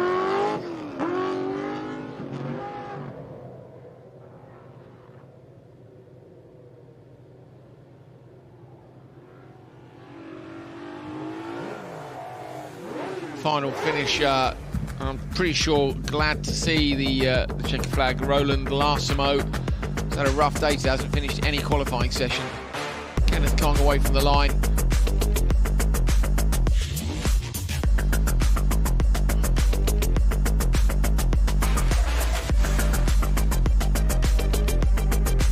Dirty out on track. They're running slightly behind schedule on site, so going straight through to cross-car semi-finals. Kenneth Kong winning that one.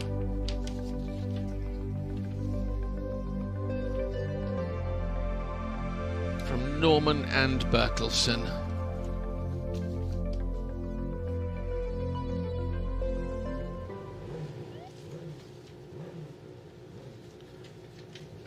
Well, no rest for the wicked. Or indeed me and Hal. The director just laughed at me. We've got in my headset. There we are. On to cross-car 3 semi-finals in this one. TQ man Sebastian Emholm versus Jimmy Osterberg on the front row. smoky engine for Oscar Anderson in the yellow buggy in P3. Hal spotted that earlier on today and he loses out at the start. Looks like Egansson's got him loads of dust. Anderson runs the car really wide. Osterberg looks up the inside of Enholm, but Enholm holds on. Good start, clean start in the end. Anderson going backwards, and Hal, you said you thought that buggy might be looking a bit poorly earlier on today. Not badly, but a bit of smoke at the start as well now. It looked poorly, but he almost set the fastest time, didn't he? So I don't think it was that sick, and maybe he's just burning a bit of oil on overrun or something. Osterberg's running second, and he's in the danger zone really, because Enholm can do his own thing as long as he's got the pace. Osterberg's going to have to stay out now because he can't afford to get stuck in traffic behind if he's going to make the final. Makes such a big difference, I think, as Anderson's gone for the Joker. Really tight. Goodison's gone in with him. So now he's a danger man, isn't he? We know Oscar Anderson's got great pace. I mean, they're all danger men in the semi-final stages, but we know he's got great pace. These guys are going to start holding each other a little bit.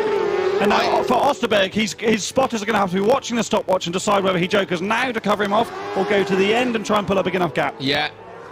He's going with Enholm at the minute, and with 4 laps, I don't know, I wonder if you might go on an extra lap or so. I think Anderson and Goodison had enough problems in turn 1 that they're not quite such a threat as they would. If they'd been on the back of the pack of 6 and joking immediately, I'd be thinking about covering them. But the mistakes they had in the first couple of corners, indeed P2 and P3 go, that's an absolute shocker. Sorry, P3 and 4. Now Anderson's in the hot seat. Anderson gets up to 3rd, but in the inside line gets past again. And that is Eganson. And now comes back Anderson round the outside of Eganson. Eganson got the inside line of the brakes, gets on the brake a bit earlier. Anderson surely going to go deep braking that late. How has he got that rotated? Nicely done when he drops the rear wheels onto the dirt as well. I wonder if Eganson was caught in the dust and braked too early, or if he just backed out. I thought he had a problem because he got on the brakes well early, didn't he? Maybe that fighting between the two of them is just done enough for Osterberg. Jensen's out of the cross car in the Joker lap. He needs to get away. Osterberg going Joker now, Hal. So Osterberg's going Joker. This is to protect from Anderson behind. Look for the yellow buggy. Where is it? Not near enough. So Anderson had lost enough time with that battle to lock out. Osterberg's spotters done a brilliant job. Now go and get it done, because track position is everything, isn't it? You know, you can't risk having a mistake, and he's Joker's on his own, hasn't he? And I always say, if you can avoid following someone into the Joker, then do. Just try. You might as well split the strategy from what the others are doing. So watch for Enholm.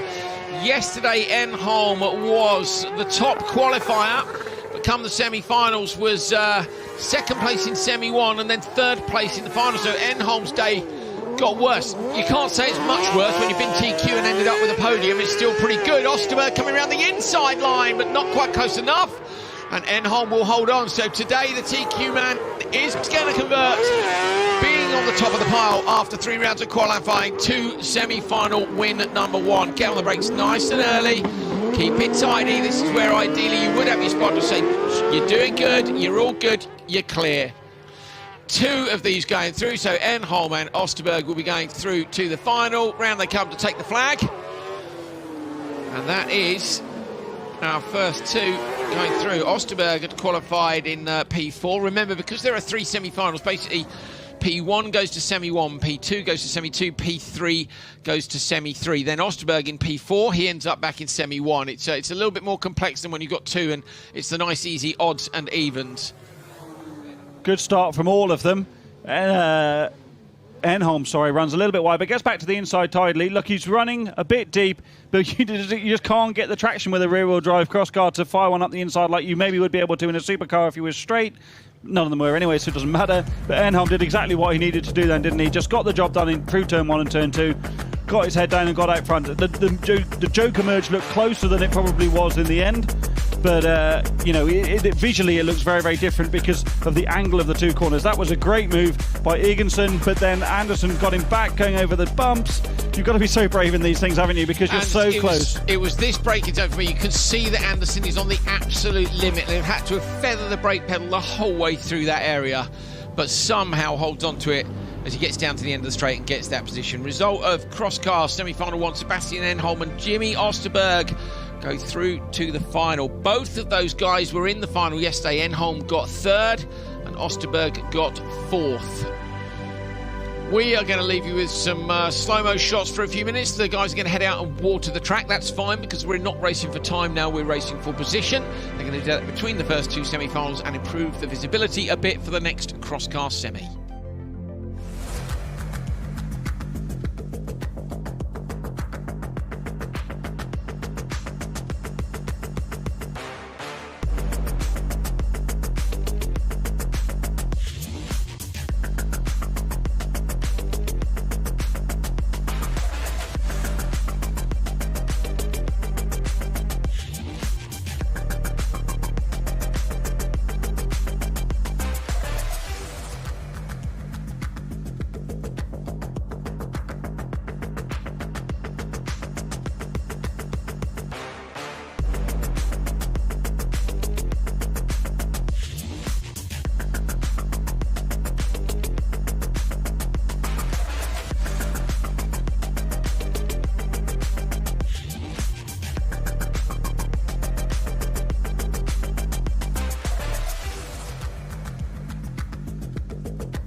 semi-finals. Cross car semi-2 coming up.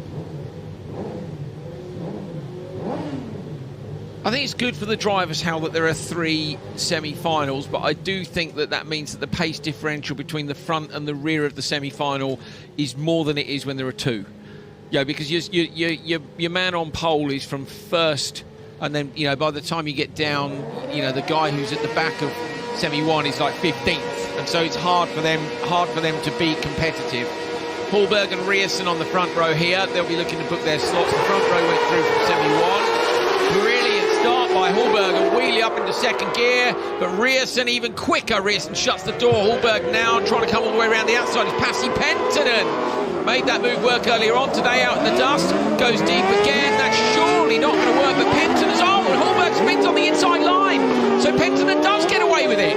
Fantastic move. That was just being in the right place at the right time, wasn't it, for Penttinen? As they all bunched him up front. Brilliant start from Isaac Rierson, who went round the outside in turn 1 into turn 2 and has taken the lead.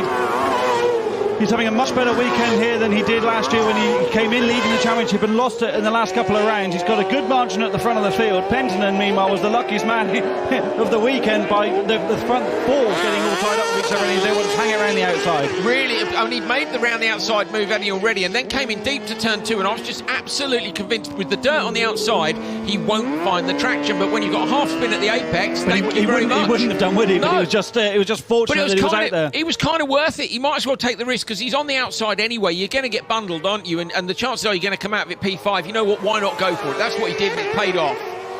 Rierson continues to lead from Penttinen and Baldwin's. Hallberger's jokered, Hal, and how far back do you reckon he is? The only one that has jokered, and we can't see him in the shot at the moment, so we don't know whether he's being held up by Darbach or not. 8.7 back, that he might just be within reach of Baldwin's in P3. So he's a couple of seconds. Who's gone joker straight away. Baldwin's has gone joker, trying to cover that off. We didn't see whether or not he's made it. He's just made it back out in front. That was a great move by their spotters. It was, yeah. So the Latvian driver's running P3 at the moment, and he needs to keep his head down and try and catch the Finn ahead of him, but the gap is currently, or was currently, nearly 7 seconds on the last lap. All irrelevant because he's been through the gravel trap. Yeah, Hallberg gets up the inside, so now Hallberg is in front. We know Hallberg lost time of the half spin in the first corner. So now Penttinen and Rierson. I'm looking at Penttinen's come from the row 2.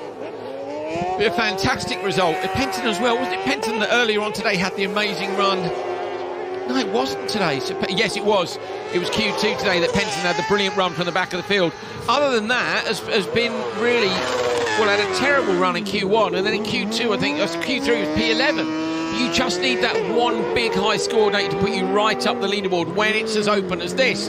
That's a bit too open in terms of line. It's so loose on the it's not even the outside, is it? On the middle part, towards the inside of the circuit. I think Hallberg's too close, Hal. I don't think Penttinen's going to get away with this. I'm just getting the gap now. And you can see the gap, can't you? Yeah. In the cross-car category, you often can't see the car behind, and they still come out very close. So I think Hallberg's got to spin the bag. It's only 2.9. Looking at the timing screen. So into the joker lap goes Rierson. Watch for Hallberg on the inside now as Penttinen goes joker. Left it too late, and that little mistake at the end of the straight has meant that Hallberg has recovered absolutely brilliantly from a half spin in turn 2 to go through in P2. And look, his visibility's compromised as well by all the mud on the windscreen. You've got to be so mentally strong, haven't you, to come back from being stopped in turn 2 in a bit of contact and fight your way back to the front. Meanwhile, out of shot, Rierson's going to win this race and book himself a place on the front row of the final. Fantastic drive. Yeah, absolutely brilliant. Here he comes, over the line, Rierson through already, Hallberg goes through in P2. I do think that shows just exactly what we were saying, though, Hal, about the speed differential between the front and the rear of the grid, because this grid comes from, say, from P2 through to P15. You know, although there's a mistake, watch for Hallberg on the inside now. Going to drop it on the brakes. Does he get collected or not? Yeah, he does. How? Baldwin's just outbraked himself a bit, didn't he? Look at them all scrabbling away through the camel. So it looks quite funny from the top angle there. I was kind of thinking, how has he recovered from that? But if you look at it, there's 3-4 cars behind him at the point that he regains. So although he's lost time in terms of track position, look, he's not actually. He's fortunate everyone else got caught up in that, isn't he? So that they lost time as well. And Baldwin's got ahead, but he has all day. He's had ultimate pace over Baldwin, so managed to out-joker him.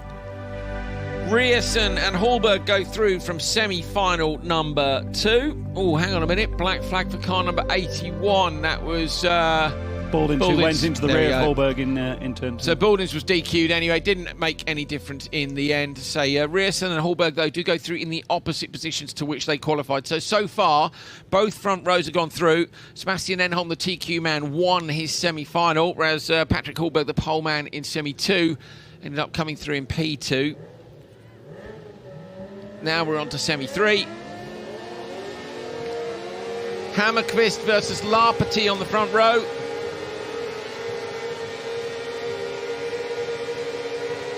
That is a long, long old hold on the lights. Longest of the weekend, I reckon. Great start by Hammerqvist, though. Not fazed by that at all. Rainis, Nitish on the outside of row 2. Going to try the round the outside, is he? Keeping it tidy. Definitely going to get P3 here if he shuts the door now and doesn't get collected from the rear, which he very nearly does. So Nitish really wants to make the final here, Hal. He's got to make up a position from where he is now, but 3 cars behind him. It's a good start. It feels a bit silly to be impressed by Rainis Nitish when we've seen what he's done through his career, but he was great then, wasn't he? Hung around the outside and then got back to the inside for turn 2. If he wants to make the final, which is goal for the day, this is exactly where he needs to be. We know he maybe doesn't have the power of the cars in front. Looking at Nitish's driving style, Hammerqvist goes round. Is that Nitish going Joker on lap 1? Or has Nitish stayed out? No, Nitish in the Joker. Nitish has gone Joker, so Nitish has gone Joker on lap 1. Hammerqvist just in front of him on track. Is he going to hold him up or not? Because Hammerqvist spun it on the brakes at the end of the main straight on the standard lap. Nitish now in danger of being passed on the run down. Aronen looking for a run on the inside line. Hammerqvist is going to be in the way. Rainis might get on the brakes early and get back up the inside, but he doesn't, and Aronen's made a pass there. Look at the dust. The dust's really difficult now, and although Hammerqvist is fast enough not to have caused Rainis a problem, the dusk is just another element of distraction, and obviously they push just as hard because they're all so used to driving in these conditions, but when you can't see, you can't see, and it just makes you hesitate that little bit more. In goes Larpety now, goes into the Joker lap. Oh, there's a big hole on the way in and a medium-sized one on the way out. Try and get that lined up for the exit. They're all still pretty close together. Once the Jokers play out, Hammerqvist's Joker now, it's going to drop him down to the back of the pack, but this is played perfectly into Anderson's hands. Oscar Anderson, who was, Eric Anderson. Eric Anderson, who qualified 3rd in this one. Battled for the junior title here last season, didn't he, with Alex Gustafsson. Just lost out in the end, but teamed up in Power RX with Jimmy Osterberg this year and using all of Jimmy's experience to learn from as well. And if he keeps this up, it's going to be both of them in the final. Jimmy finished 2nd in the first the first semi early on. He's going to take the Joker now. Anderson goes in, watching in the background now. Storgard will go in as well. Where's Larpety on the inside line? Anderson, to me, almost sounded like could have done with another gear a bit earlier, and that's what we mean about how close they were. Now could still be a pass at the end of the straight here for a place in the final. Larpety going to hold on to P2. 2 buggies closing in fast. It's Aronen and Nitish. They're not quite close enough though. Whole lap to go, Hal. There could, in theory, still be a pass here. It's close, isn't it? This is the closest semi-final we've seen so far. Nitish in the rear of Larpety. Yeah. Nitish's driving style, he's using a lot less opposite lock and letting the car run on the exits, using the full width of the track. That's all that experience, but he's got to get a pass in now if he wants to get it done. End of this straight or end of the other straight are the only 2 places for it. Now coming around trying to make the move on Aronen, comes out wide tight. Wanted some extra pace down here, but Aronen out here last time. Now it's about whether or not Nitish is feeling brave on the inside, and I think he's too far back. Unfortunately, Aronen's going to hold on to the place. Fortunately for him, unfortunately for Rainis. And in front is Anderson and Larpety. It's going to be irrelevant anyway because only the top 2 are going to go through. Here we go. Anderson comes around in the number 30 to take the checkered flag and go through to the final. Eric Anderson and Larpety joins in. Anderson did a hell of a job on that last lap, didn't he? Because it was quite close when he came out from the Joker on the merge with a lap to go. And then, Larpety didn't have too much fighting behind, but Anderson was able to pull a good margin. Let's look back at the start. And Hammerqvist had the advantage early on, didn't he? Had the inside line. Larpety comes, looks at the inside. Hammerqvist got it covered. It wasn't a carnage. Well, okay, he says it was a carnage start on the exit of turn 2. It wasn't. It's all relative, isn't it? Yeah. Carnage in Rallycross is, you know, carnage in F1 would be a pretty standard start, wouldn't it, in Rallycross? To be honest, we'd call that. So much respect, isn't there? You know, Larpety had the inside of Hammerqvist in turn 2, but didn't nudge him. And now I think we're going to see a spin from the left. Yeah. Maybe he's just knocked it down one gear too many. It's just locked the rears, and with the rears stopped, they've rotated on the loose gravel. Nothing you can do. You know what, making the F1 comparison seems ridiculous, but the open-wheeled nature of this is another reason how these guys have got respect for each other, because you touch wheels in an open-wheel car, and yes, we've got mud flaps and we've got bits of cage which protect you a little bit from doing that, but they all know what the consequences are of getting launched over and over again. It's a massive bill, and it's the end of your weekend, potentially your season, and I just think everybody knows that, and just give each other just a tiny bit of space. When it's a tiny bit of space, you're on the lock stops in 4th gear, that's ever more impressive, but it's good fun. So Eric Anderson goes through, having been on row 2 on the inside. Timo Larpety goes through, having been on the outside of the front row. Okay, we've got some information coming from race control, and they want to do some track maintenance. Going to water the track a bit, a little bit too dusty, they're deciding again. And we're working on getting the water truck out there again. So the water truck, they say, is running again, and they're going to bring the dust down. So I'm literally bringing you that as it's being spoken into my ear from race control. There it is, out on track. We will leave you some lovely pictures of the water truck whilst we get ourselves ready for semi-finals for Supercar Lights and Supercar.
bonnet.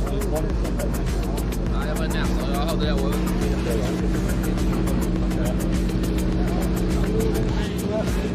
You also got with the micro. Yeah.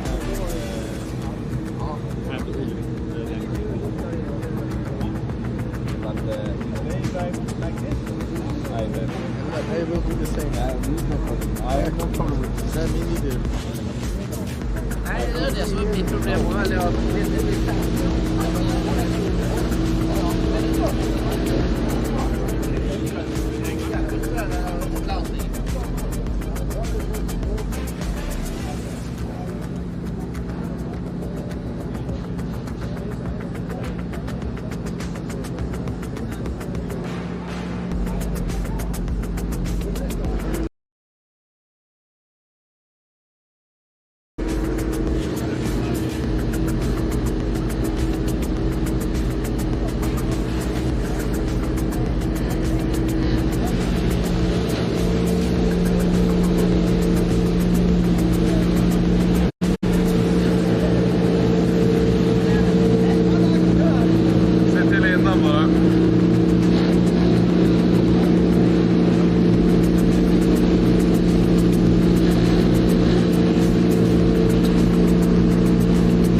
Closing stages of round 2 of RallyX Nordic here in Nysum.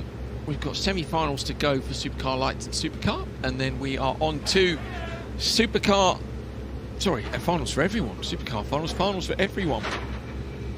But that will feel positively short compared to the mammoth sessions we've been on. I'm sure if you guys have been watching all weekend as well. Actually, Daniel Toren, who competes in this series, messaged us yesterday and said he got absolutely no work done whatsoever. Simon Olafsson, he's hoping for a clean sweep for the entire weekend, but he's going to lose the start here, and that's going to make it a bit more difficult. A little nudge on the way into turn 1, but he keeps it tidy and fair. So now how we get to see whether or not he can use the tactics game to get himself back out in front or not. Tommy Howman has managed to take the lead from him, and he's now going to come under pressure as well from behind. Absolutely brilliant start from Tommy Howman in the first instance, but then to get a nudge in the rear and then cover up the inside into turn 2, he kisses the barrier on the outside. I think Simon Olafsson might have a problem because Anekle's all over him. So Aneklev right up behind Olafsson. Olafsson now going to move across the neck. I think Hal's right potentially. Aneklev surely going to go Joker. Has he gone round the outside, or is that Olafsson? Yeah, Anaklev's gone round the outside. Olafsson's run wide, and it's not going to be the dream double clean sweep, is it? No, it's gone so well for him this weekend. Well, look, okay, that's not what he wanted. I'm gutted for him as well, but the difference is here, Hal, that's through no mistake of his own, unlucky. Yeah, but so frustrating when when you're on the crest of a wave like that, and just for something, he's pulled off. He's gutting. Okay, well, Olafsson, focus away from Olafsson then. Brilliant win yesterday. Unbeatable pace today, no question about that. But Tommy Howman has upped his game. He took the whole shot and he now leads semi-final number 1. Brilliant job from Olafsson yesterday, but he has so much experience. It's Howman's debut weekend in this category. And look at the lead he's got in the first Supercar Lights semi-final. And he was so good in the first couple of corners. I can't wait to see the replay of that. Is that Foss going for the Joker, the French driver? I can't wait to see what Howman can do with a bit more time in this car. If this is his first weekend in a Supercar Lights, this bodes really well. How we saw some brilliant performances from him in RX Academy. Of course, UC Pinamaki's One Mate Series, which is kind of, I suppose, hibernating at the minute. The cars are still there, not quite sure whether or not it'll come back, and it's a brilliant series, and Howman's obviously taken every bit of learning. Look at how much of the track he's used. He used a tiny bit too much on lap 1. He's had such a hard time trying to get to this event. He's had to, normally you can travel in Scandinavia without the use of a passport, but now with COVID, they found out a few days ago before they left for Denmark, they needed to get a passport, so he had to go to the passport office and then take more COVID tests. Everything's so much more difficult now. They're running on a really limited and he's doing an absolutely fantastic job, like you say. I'll tell you what, we won't take travel for granted again, will we? It literally was, do you want to come to Sweden tomorrow and do this? You go, yeah, go on then, okay, no problem. You book a flight and you go, and now it just is not like that. So you're looking at Foss with Anderson right up behind. Those guys appear to have jokered already, according to our indicators. Olafsson, we know, is retired, so Howman and Aneklev, how far up? Howman's got a gap look of 4.1 seconds at the moment over Aneklev. On the previous lap, won't it? Because I can't see Vakala in front of Foss at the moment. It's going to update 5.3, yeah. So Foss is running... third, yeah. Yeah, Vakala's dropped back, having taken the Jokers. But out front, really, I say, is what I'm looking at. And the gap is... between Howman and Aneklev, they're absolutely miles in front. Aneklev lost so much time, didn't he, in the first couple of corners, especially in the twisty section between the high walls when Olafsson had the problem. And Howman, because he made such a brilliant start, was able to get out front. Howman and Aneklev checked out here in semi-final number 1. So the battle is between Foss and Anderson for that third place, which will put you through to the final. And I'm afraid Anderson isn't going to be close enough. So Tommy Howman wins his semi-final. P2 goes to Aneklev, and P3 is going to go to Foss. Looking yesterday, where was Foss? Yesterday didn't make it through to the final. Today does. Howman yesterday did make it through, but so Howman yesterday got the podium by finishing 3rd in the semi and then 3rd in the final. Now we've got a win in the semi. We're going to see Howman on the front row, and I'm really keen to see what he can do from there, especially with the foreman of the weekend, Simon Olafsson. He's not going to be in the final. And this is the start I was talking about. He got a nudge in the rear from Olafsson. We'll see it now. He's made the best launch. Olafsson's given him a little bit of a touch, and he's immediately come to the inside. He knows that by protecting the inside line, no one, unless someone's tried something terribly optimistic, no one's going to manage to get past. Meanwhile, Anaklev's hemorrhaging time stop behind Olafsson. And at this point already, Hal, you'd think, look at this. That's from Howman. That's brave. But you already spotted, and I completely agree, I think the issue was already there because Olafsson is being climbed all over. And I was looking at turn 1 to see if there'd been much contact, but there hadn't. He was really respectful of Howman when he got in front of me. He did, there was no Nothing there to suggest they damaged the car with any contact, so it's just a part that's expired, isn't it? It's a nightmare. And here's everybody going past under the bridge, look. Johanna Klev's car takes quite a big bounce as it goes over those bumps because of being offline. You know, Olafsson didn't have the optimum start either, did he? So I wonder if he was carrying an issue all the way along, and he knows it's game over, sadly. What a shame. He was on for a brilliant repeat performance. Last minute decision here, decides then to turn off left and head back to the paddock. Oh, that is gutting. Okay,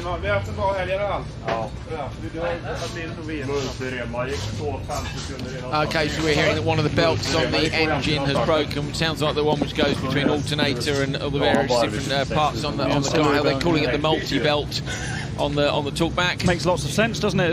That's direct translation. That's because it will operate many things. Yes. Probably power steering, alternator. Yeah. Air conditioning, maybe, I don't know. Maybe he's annoyed, and I understand that. I would be annoyed as well. Simon, unlucky. But he's proven this weekend that he's got a lot of pace, and this is a long championship, isn't it? So it can all change in Hurley. I'll tell you what, I think will be, although he'd be even more annoyed probably to lose the final, at least if you'd made the final, you'd have gathered the points from the semi, you know, and you drop quite a lot of points. You know what I mean? If you make the final, you go, okay, it's not the end of the world, but I've lost 7 points. He could potentially lose 12 or 15, and those are hard fought 4 points. And it was a bit like Ekström last year with the electrical problem in Finland. It was like, no, like it just takes away that fight a bit. Semi 2, Enlund on the pole from Jonsson on the outside. Linus Östlund and Mats Oskarsson row 2. Great start from Linus Östlund, but is there a gap for him to get through? I don't think there is. Going to have to hold that inside line. Oskarsson alongside drops into P4. Going to look up the inside line, which is exactly what Östlund's doing. Oskarsson is inside Östlund, but there isn't really room, is there? Östlund going to try and drive around the outside, hold the inside line into turn 3. Meanwhile, out front, it's Enlund from Jonsson. And everybody, that's a good point. So Softlist has gone through, and I don't think he made it through to the semis yesterday. No, he didn't. Debut weekend. Yeah, good stuff. So at the back of the semis, albeit, but that's a step up. Hal, yesterday no semi, today semi, and that will be a real relief. Definitely improving. Östlund's ducked out, got straight for the Joker. Hard but fair racing between him and Oskarsson in the first couple of corners. Big rut on the inside there. Car skips up in the air. Potential puncture there, not now for this car, but Hal, if you come in there with the car fully hard loaded and a bit of lock on, you could push a tyre off the rim. So just something else for them to be mindful of. And it's so difficult, like I've been saying all weekend, because you only do the Joker lap once in every race, don't you? And they won't have experienced the Joker in that condition because there's been quite a few races since the last qualifier they did. So, you know, even a spotter will struggle to impart that knowledge on you without you having driven through it already. Yesterday, Martin Jonsson qualified in 4th place. No, sorry. Yes, I think it was. Yes, it was 4th place, and then managed to get a 2nd in the semi and a 4th in the final. So it's the Joker, and that's to try and cover off Östlund, but Östlund's already ahead, and he's stuck behind Espeth, who hasn't jokered yet, but he's out anyway, really, and Östlund's going to be losing time and probably won't be able to catch Jonsson if he loses too much in this battle. Right now, Hal, I guess he'll just be, well, he won't be pleased. He'd like to be on road 2, of course, but as long as he makes the final, it's more chance for points, isn't it? Particularly when we've seen a bit of carnage here and there during the course of every rallycross race ever. But if you've got to be there. Look, we've seen that with the cross car so often, haven't we? Clipping that curb on the inside. Enlund's been a little bit guilty of that this weekend as well and hasn't lost too much time. Clipping the curb. Enlund's in the Joker in front. Here we go. Enlund's gone into the Joker and Jonsson's gone in too. This is all behind. And it's going to be close as it wears Östlund. There he is, Jonsson and Östlund side by side. Östlund gets bullish with it into the door. Still side by side, but Jonsson holds on. Oh, Östlund sideways, gathering it up. And he's broken the front left's off Östlund's car. Just going to be a passenger. He's going to run wide here. And is that going to let Oskarsson through? Oh, it's a little bit too much. Hal, I mean, Jonsson had closed the door quite nicely in front, and with a lap to go, that's definitely not going to make it round. I don't know if the gap was there or not. He kind of had to go for it. I suppose, no, he didn't, did he? He could have just held on for P3 and made it through to the final. But if you don't go for a gap, are you still a racing driver? Out of shot, Jonsson was all over the back of Enlund.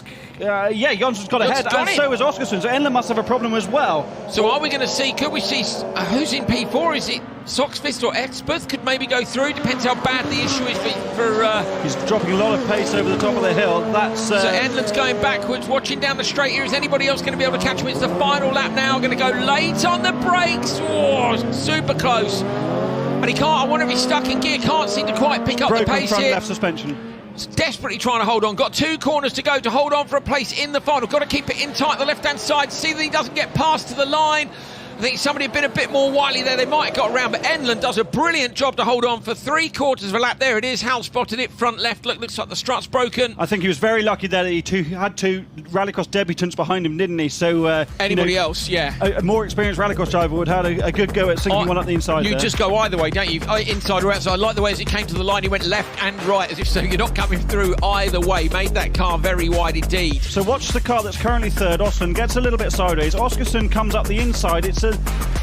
He's not all on the track, is he? But it was very hard, but I think fair between the pair of them. Austin's got quite sideways. Enland's been great at the starts this weekend. He's just had the car at all angles and usually come out of it quite well. Osland's busy trying to get up the inside of Jonsson, or at least trying to push Jonsson towards the inside, and Oscar's got it inside of him. This was the merge, yeah. So this was Osland. Now, so Jonsson's outside. To be fair, he's on the loose. Osland's coming hard there, isn't he, into the front left, and I think the suspension was giving up the ghost there immediately. I think it could be more understandable on the final lap, but he stood a lap to go. And it was a top 3 position, Hal. That's the point. But you've got to go for it, haven't you? But with a lap to go, there maybe would have been another opportunity. Yes. Critically, though, by Enland having a problem, that's given Holman pole for the final, because Enland finished higher in the intermediate. Had he won this race, he'd have taken pole. But now Holman will move on to pole for the final. So this is going to be interesting for Tommy Holman then, isn't it, on his debut weekend, as you say? Can he get a brilliant win? Martin Jonsson goes through with Oscarson, Enland. Now, if Enland's car can't be repaired, will it be Sogqvist who will go through? They'll fix that. Yeah, of course, but it's not long. Just saying, I think it would be reserved from this race, wouldn't it? Who would go through the next finishing driver? Not sure. It might be based on intermediate standings. It'll be first reserve based on intermediate positions, won't it? And I suspect then it would go. Who was 4th in the last semi? Niels Anderson. Look at that. Well, he's driven it back at least. I think... not the weekend he was hoping for, I don't think. It's not. Look, Ostland will bounce back. He had way worse here last year. That absolutely enormous crash here last year. And they're going to water the track now, we've been hearing. That's ahead of final time. Significantly less damage than Linus had this time last year. Like there's barely a scratch, as it compared last year. You could have swept it up, to be honest, put it in a bin line, and what remained of the car, it was a mess. You can tell the feeling in the team, can't you? Because although they've spoken on the radio, I'm sure, or maybe they would have spoken on the radio, but no words exchanged between Kevin Eriksson when he opened the door for Linus to get out. They know what each other's feeling. Not much to say, is there? No, not good, basically. What was it, Hal? Not optimal? Suboptimal. Suboptimal.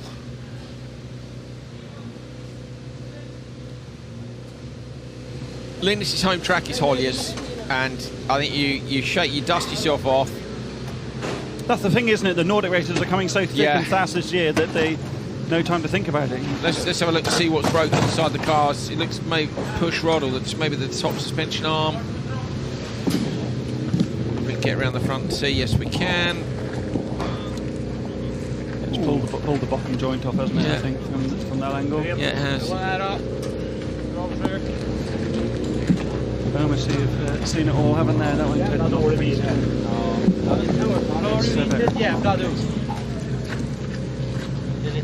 Well, the damage isn't so bad. The thing is, it's weekend over, game over, and I say how it's reset for Osland.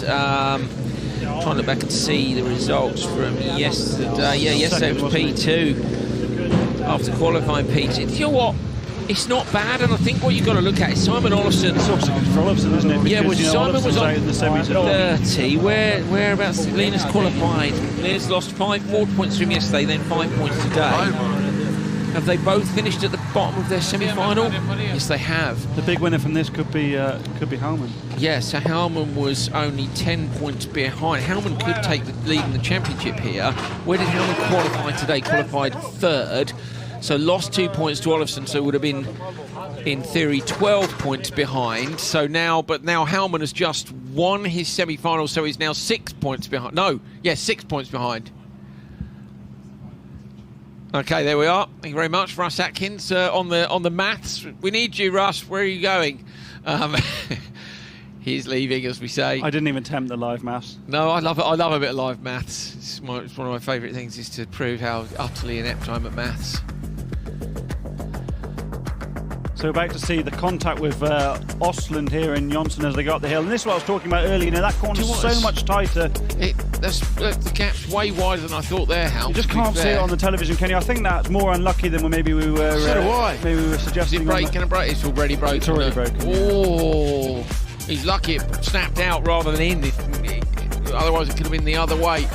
Fireproof underwear suppliers will be making a fortune this weekend. There's been quite a few moments like that. Well, it's really the end of the very fast straight, doesn't it? With the series of crests and the big tyre wall next to you. Maybe they're just the ones we notice more. Yeah. Well, interesting. From the drone, to be honest with you, yeah, Osland, where we were saying I should have waited a lap, really honestly, how that gap was big, and why not? You know, might as well go for it. That's what I mean about the drone footage. You just see so much that you wouldn't see otherwise. Look at the smoke. That's a great shot. Shame we cut away from it. So much smoke pouring off the front wheel. We continue. Pete Tong says that. Let's hope it doesn't go Pete Tong for anyone in this one. There's two very English jokes for you there. It's all good. Guys, I hope you've enjoyed the coverage this weekend. We really do. Got a few more races to go, starting with these semi-finals. McConnell versus Kristoffersson on the run to the first corner. McConnell's got the better start, definitely. Going to try and move across. Carlson's having a look up the inside, gets in the back of Kristoffersson. Kristoffersson said he's got a bit of a target on him sideways, not quite going backwards this time. Schnack got up the inside, hits Kristoffersson. Come on, lads. Trying to find his way through. Fraser McConnell needs to get past Schnack here. Top three will go through, but he's just going to hold him up. Going to try and come around the outside now. Come on, keep it tidy. Keep it tidy. There's a championship on the line here. Fraser in the wall on the outside line. Gets past Carlson, but Schnack is in front of him. And now, Hal, I don't know what to advise him to do. No, nor do I, but I really don't know where Schnack came from either. He obviously had a much better on the brakes into the Joker. Let's hope that car doesn't get stopped there, because that'll be a price. He's riding up on the tyres on the course marker, but back up front, Fraser was so lucky not to get big damage from hitting the wall. Brave from Fraser, I thought, to try and go around the outside in that corner. Definitely, but he's kind of had to if he wanted to get anywhere near Kristoffersson out front, and unfortunately, of course, he hasn't, but he needed to pass Schnack as quickly as he could. We'll take another look back at the start in a minute. I was concerned as to whether anyone would have committed to going into the Joker with Schnack. I don't quite know. Well, maybe he didn't want to go in the Joker, maybe just dropped it on the brakes at the end of the straight. He's got to get stuck in, good lad, but I felt it was a bit harsh on both Kristoffersson and McConnell. Yeah, I think Anders Carlson got into the back of Kristoffersson into the first corner. Johan's been in the wars a bit this weekend, hasn't he? Look at the attitude of McConnell's car as he's coming down the hill on the brakes. Gets for the Joker, Magnus Dahl, who goes from wide into the gap in the middle. That's not going to affect things going through to the final, because Carlson's taken the Joker already. This is really a race for P3, and unless McConnell has a problem from the contact, and I'm not saying he won't, because it was pretty heavy contact. Kristoffersson last night removed the lightweight bumper bar from the rear of the car and put the slightly heavier weight one in, specifically because he'd received a number of hits from the rear, and how, you know, he's basically gone the opinion it's a bit rougher, the racing, and the extra couple of tenths are not worth it compared to the extra strength in the car, which is an interesting decision. Yeah, there's limitations on what obviously they're doing it within their regulations, and you know, sometimes you'll run a lighter part to save weight, whereas you'll have a heavier and might be stronger. What's happening to the Joker here, mate? Oh, that's Magnus Dahl. I think Magnus is carrying a problem because he's quite slow, but that's sorted the top three out, barring disaster for Kristoffersson or McConnell. Fraser McConnell, to me, is not losing no time at all to Kristoffersson here, going really nicely in terms of laps. Hal's having a little look at the lap times now. Of course, you could find Kristoffersson is saving tyres, which is what he said yesterday. He waits a long time to get on the throttle on the exit. McConnell's lap time is his best lap's a tenth and a half quicker than Johan's best time. Now he's gone up to nearly a second quicker than Johan's. So I wonder if Johan's got a problem. They're both going into the Joker now. Anyway, so it doesn't matter. We saw yesterday Johan had some issues with no turbo boost in the semi-finals. Certainly he's got no boost, but certainly the car doesn't look as sharp as it normally looks on the exit. Maybe that bang he had in the first corner damaged the exhaust, and that can cause a chain reaction up the exhaust system. McConnell's on a big push here. He needs to, unless there's a problem for Kristoffersson in the last couple of the corners, he just needs to make it to the end. Dirty windscreen for McConnell, but he is closing the gap down to Kristoffersson. It may well end up being a race between these two prep companies as to who can get these cars sorted in time for the final. Not long to go now. Round the long left-hander, McConnell is close, but it's Kristoffersson who takes the win in semi-final number one from Fraser McConnell, and it's going to be Carlson that goes through with them. First couple of corners were a little bit naughty, I think. And for me, it's cost Kristoffersson and McConnell. You can see there Joel Kristoffersson in the background having a chat with one of the guys from Kristoffersson's team. Hal, so here we go. Good start by Carlson and by Fraser as well. So watch Carlson. He's gone to the inside of Kristoffersson there. You can see the rear wing of the Polo just bump up in the air. It wasn't that big a contact. So McConnell's been forced right out wide. So is everybody else. And Schnack's come up the inside. Now he's going to bury his Ford Focus back into the back of the Polo. The thing is actually, what Schnack's done here, so Carlson does give Johan a big old push, and Fraser has to as well. Schnack's actually done a brilliant job to get from where he was to where he is, but then here...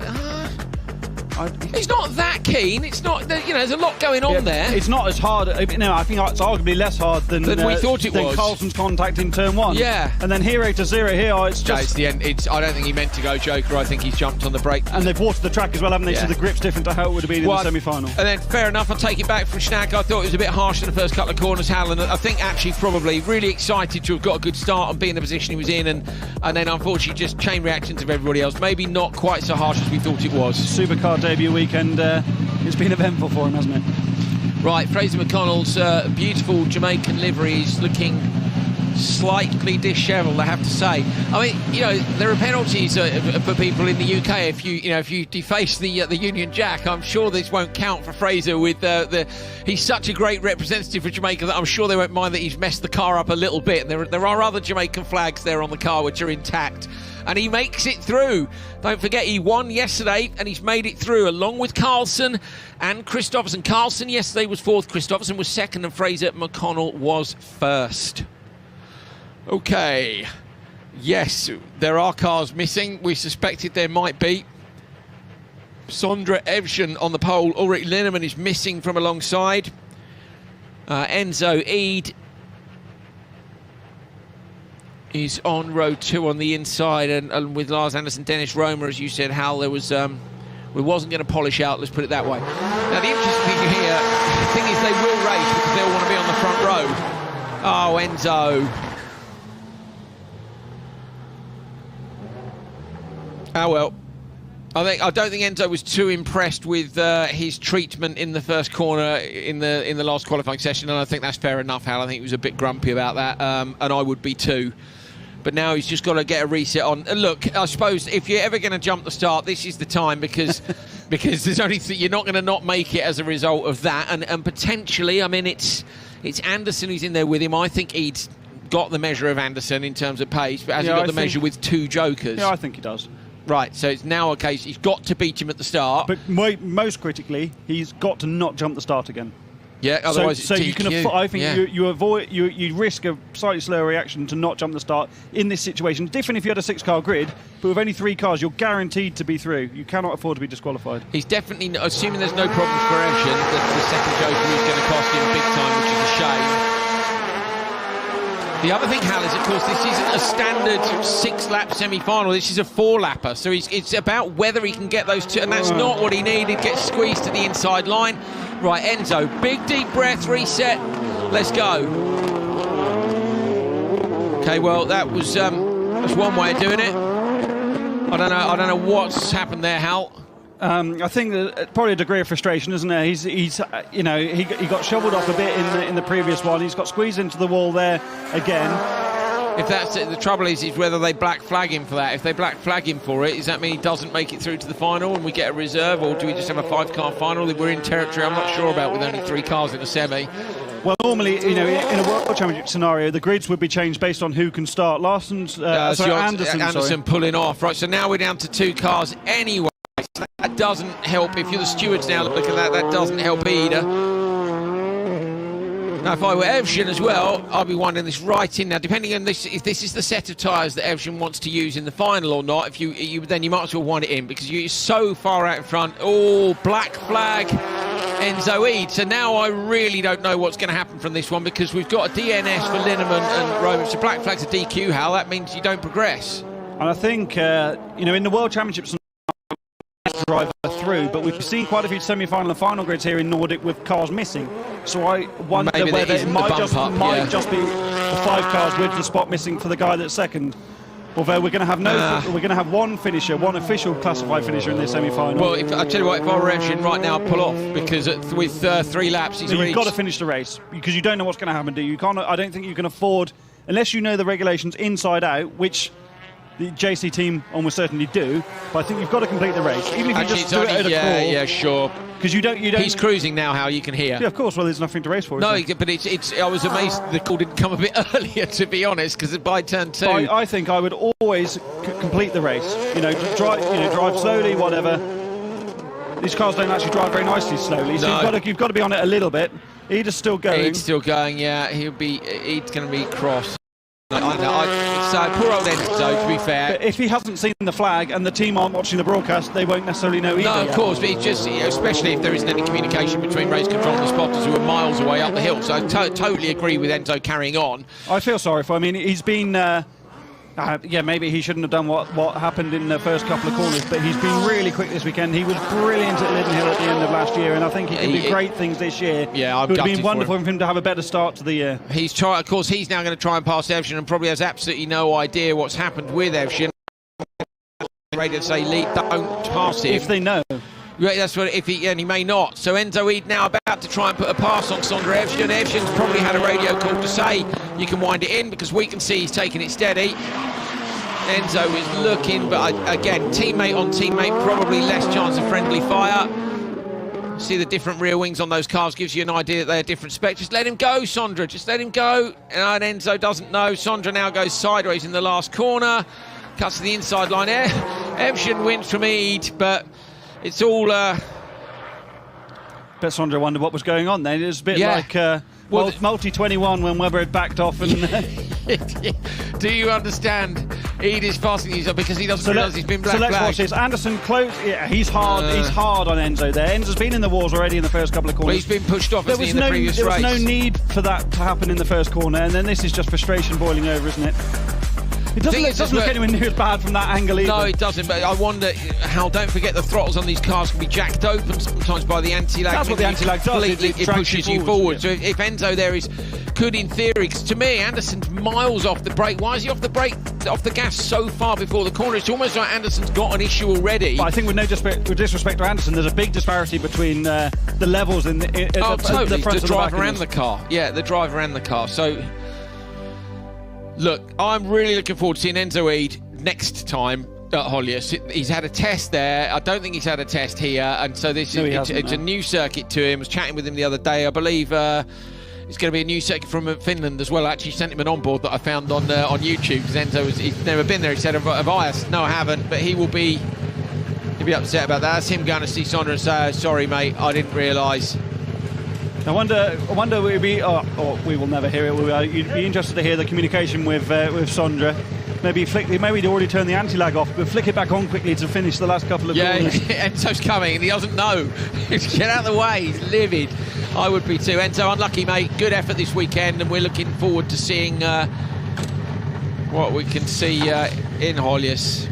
Joel Kristoffersson will be frustrated by that. He takes all this to heart. You know, he lives and breathes this sport. Well, he wants to see the best, doesn't he? For call it what you want. His customers, his drivers, however you want to say it. I don't think any of them are treated as customers at this level. You just want your team to do as well as possible, don't you? Not at this level, but I mean in the emotion of an event.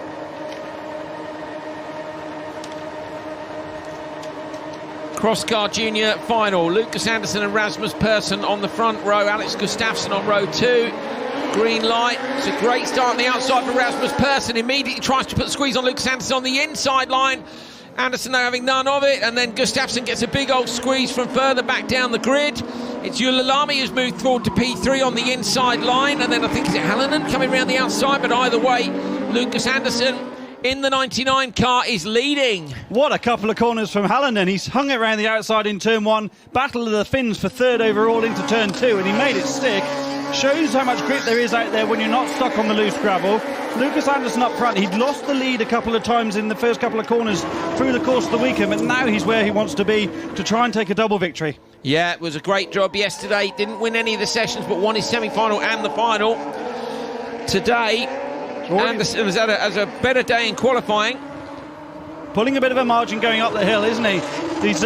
He seemed to struggle strangely for pace in the opening lap. Like I said earlier on in the weekend, Persson went brilliantly last year here in the final doubleheader of the season, and Hallinan being one of the stars of the weekend, I think. Ylilami stuck in behind Hallinan at the minute. I feel like there's good pace between most of these drivers, to be honest. Gustafsson doesn't... Oh, barrier tap on the outside there. Was that Hallinan? It was, wasn't it? Yeah. Carlick's intact though. Okay, mudflap's gone. We can deal with that. That's all good. Just been talking about the EKS JC cars in Supercar for Ede and Evian. Gustafsson's the reigning champion in this category, who's going into the Joker now. Gives it a big send on the way in. Gets the rotation done nicely through that dip. Slow motion as the screen freezes a little bit and pulling his way up the hill. I wonder if they're carrying a problem, because he just doesn't seem to have the pace that we would expect of him, and hasn't done since earlier on this morning. No, not quite such a good day today. Gustafsson yesterday won one of the sessions and ended up fifth in the final. So Anderson, I say, didn't win any of the sessions, and Anderson's kind of got better and better yesterday, and then today really hasn't dropped the ball at all. Gustafsson did have a P2 in Q3 today, where Anderson was in third. Is Anderson going to go Joker this time? No, going to hold on for the last lap in proper pro rallycross driver style, Hal. So they're going for the, no, you wait, you're doing well. Anderson took podiums here in both of the final rounds last year. Obviously gets on very well with this brilliant circuit in Denmark. The finals feel so much shorter, don't they, with 4 laps compared to the normal 5 or 6. Yeah, they do indeed. It was 5 last year in Nordic. I love Anderson's rotation style through this hairpin. Every time he consistently gets it turned in and then on the gas and carries through. Just as Hallinan makes a little bit of a mistake in the background, Anderson's done that once, I think, so far today, but otherwise he's been absolutely on it, and he's only got one more time to go around it. So Anderson crosses over the line now. Persson, I can see, is running in P4, having Joker on this lap. I'm going to have a look and see what the gap is back from Anderson. It's 7.8 seconds, and that is easily enough. So into the Joker lap this time round. It's easily enough if you don't make a mistake.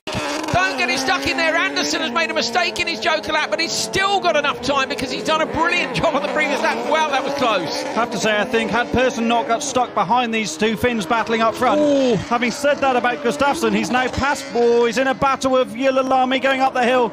But Gustafsson's pulled that out of the back, hasn't he? Having been quite far off the back of the pack. But the two Finns battling definitely helped Persson up front. Brilliant drive there by Lucas Andersson. Improved all day yesterday and ended up taking the win, and comes around the final corner, having won 2 sessions in semi-final and the final today. It's a double win for Lucas Andersson in rounds 1 and 2 of RallyX Nordic, and a great recovery here for Gustafsson to get through into P3. Persson did hold on to P2. Decent racing from the juniors. A mistake from Anderson in his Joker lap, but he got the hard work done early on in the race and was able to make up for it. Coming in super hot, he really was. Here, have a look here. So Ylilami moves inside. Hallinan's where outside, yeah.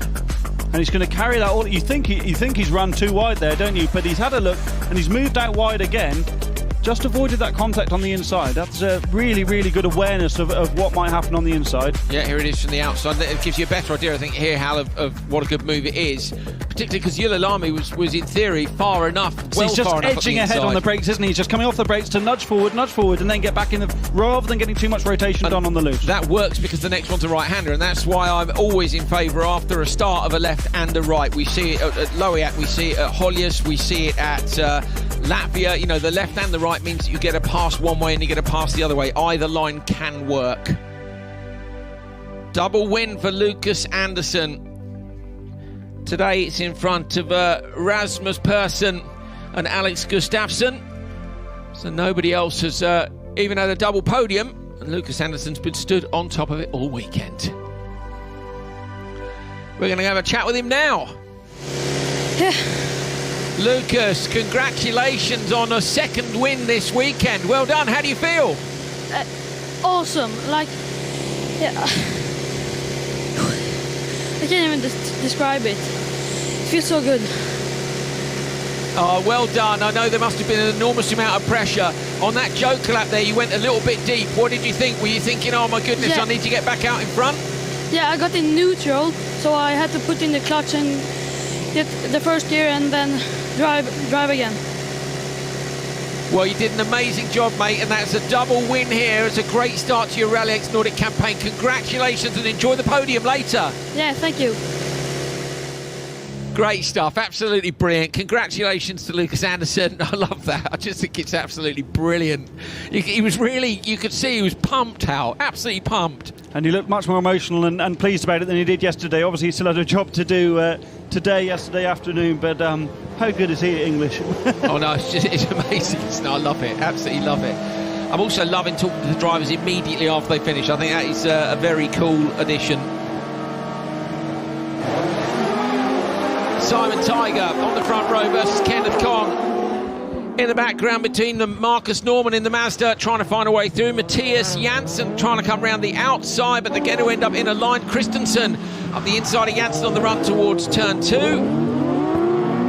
But Tiger, Kong and Norman getting through nice and clean. Sideways power on the exit for all these cars. That's more of what I wanted to see from Christensen this weekend. He wasn't giving up there in the first corner, was he? I think he's given up a couple of times over the course of the weekend. Meanwhile, Simon Tiger's where he's been all weekend, isn't he? And he's delivered an impeccable performance. Yeah, great stuff. Hoping a lot of these guys will continue. I think certainly the front runners, they particularly looking to see that most of them have come. And Bertelsen racing at home. It'd be great to see someone like Kong come up to Julius, wouldn't it? I know he travels a lot with work and competing is difficult for him, but you know, it's such an amazing circuit, and especially with a double header for the next 2 rounds of RallyX Nordic. Tiger on there his way around there pretty well, won't he? It'll be impressive to see him around there. I wonder if we'll be joined by any more two-wheel drive cars from Sweden, to say the guys who maybe didn't want to travel or couldn't travel to Denmark for reasons of... I know a couple of Irish guys who'd love to be there in wheel drive cars. Just the travel restrictions make it so difficult, don't they? Yeah. But I think as those restrictions lift, I think this class can later in the year and into the future. As those restrictions lift, we're all going to be having a big old party. I can tell you that much. I can't wait not to stick cotton buds to planes. You know, it'd just be nice to go to tracks. I tell you what, it's hard enough work travelling about and on mad time schedules and doing long days without all the COVID stuff as well, and that applies for everybody from the organisation, the TV team, through to the teams, and it will be holding some people back. And I know we're all looking forward to the COVID situation ending so that we can get back to it. And Hal, I reckon when it's easier to compete, I actually think we're going to see all the classes a bit full up, aren't we? If you're going to go, you know, where can I go? Hollius, mega, stick the car on the trailer, I'm on my way. Yeah, let's go. Yeah. And I think we have to give massive credit to the championship organisers and the event organisers. Congo is into the Joker. He's splitting the strategy with Norman in the... that whole house getting big. Front left, did you see it? Really fired the car up. And Christensen hasn't jokered, surprisingly, from the position he was in, so he's potentially going to lose out to Kong when he takes his Joker on the final lap. Let's check out Simon Tiger's setup compared to the previous run, and I think what we said is about right, because if you remember, it was picking up a wheel. Let's see what it does through here. I think he's gone middle of the road between where it was and where it is. We said, didn't we, and last time around it was lifting a front wheel off the ground and maybe a bit over soft. Yeah, in the position he's been in, if you know, he hasn't been, well, presumably he hasn't been testing here. You know, it's a good opportunity to try stuff when he hasn't been so at risk, and it's probably a gear too high for that little drop of the clutch. Christensen coming through. Look at those holes again. Those holes are getting rougher on the way in. The stronger the car, the less that's going to be an issue. You'll certainly see the supercar guys just monstering it through there. They won't worry about it too much. Down the long straight comes Janssen, chasing the top 3 in front of him. You can see Kong. In fact, Janssen has got ahead of Christensen, but nobody can get ahead of Tiger today. Yesterday took the win with the semi-final and 2 of the qualifying sessions. Today is a clean sweep for Simon Tiger, and I think the car actually might be broken as she's come over the line. So Simon Tiger holds on for a double victory here. Yeah, rear left look, and that's what we were saying about those big holes. I wonder, did that happen up at the far end? What a Simon time for Tiger, it to break. yeah, that'll do. That'll do. He won't mind about fixing that at all. No way. Good start, Hal. Everybody got into a line. It was pretty sensible. You can see that Janssen tried to come around the outside, then looked towards the inside. Christensen had just squeezed a little gap at that point. Janssen gave up early, didn't he? We've seen him try harder around the outside than that. Look at that just curve. Clips the curb and sets the car up into the air. You've said about that, either cut it or don't cut it, but don't ride it. It's got an edge on it, and we've seen cars get launched and then you just lose 2-3 feet in terms of closeness to the apex. Here, watch it from the outside. Watch Janssen move inside here, gets his wheels on the curb, and okay, no, he did cut it, to be fair. He drove right over it, so I'm wrong. That's fine.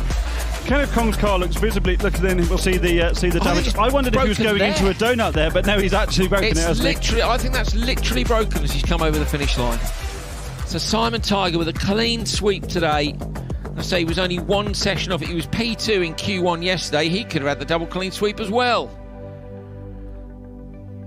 Simon Tiger winning from Kenneth Kong, Matthias Janssen, Stefan Christensen, Morten Bertelsen and Marcus Norman. Another good day's racing in open two-wheel drive. Lovely addition to RallyX Nordic, and we have got our double winner, Simon Tiger. Simon, congratulations on another win. A brilliant try. As you came over the finish line, mate, it looked like something broke on the car. Yeah, I broke the rear axle on the last lap. Where? Whereabouts? Up at the Joker lap? Yeah, after the Joker lap over the jump when I landed. Okay, is 530 horsepower too much? Is that the problem, or is it just been a rough weekend? I landed sideways. That was the problem. Well, there we go. We can see. Now, it doesn't matter. You've had an absolutely brilliant result this weekend. Yesterday, you only lost one qualifying session and you took the win. Today, we're seeing actually pictures now of you coming over the jump and landing. And, yeah, we can see where it breaks. You did well to hold on to that at that speed. And then today, a perfect result. 3 qualifying sessions, the semi-final and the final. How are you feeling? Feels good, actually. I bet it does. Are you ready for a beer? I don't like beer, man. Oh, no way! Good for you. Fair. What do you, maybe a nice tea? What are we celebrating with? Yeah. Coca-Cola. Good lad. There we go. It'll be a Coca-Cola for Simon. And Simon, will we see you at Hollius? We're hoping you might make the trip to Hollius. Is that likely or not? Yeah, of course. We have to defend this win. Yeah, double win. Defend this double win. Congratulations, mate. It's an absolutely brilliant performance from you, and we look forward to seeing you send in the BMW at Hollius. Well done. Thank you, man. There we go. Simon Tiger, look at that. Full slicks on that helm. It's a proper piece of kit, isn't it? Broke the rear axle over the jump. He wasn't that sideways, was he, on there? No. If we were looking at the right shot. I think we were, and I reckon... That'll be a pain on the trailer now. They'll probably fix that before they do. I think as well, of course, they're going to have... well, he's going to... If it's that... I don't think it is that delicate. I think potentially it's a combination of holds and a long weekend and a double header and then the jump. But Hollius, of course, you've got to jump like that at least twice a lap, plus the big curbs. He obviously knew what it was, you know. They're an experienced rallycross family. It wasn't a surprise to him, was it? Or at least he didn't give away that it was a surprise. I'm sure they'll be on the case. More shell-shocked today than he did yesterday, to be honest. There are the remainder of the grid from open two-wheel drive, and we're heading on to cross car. Yesterday saw Isak Grierson with the win from Hallberg and Enholm. They're all in this one again. Enholm on the front row with Grierson alongside.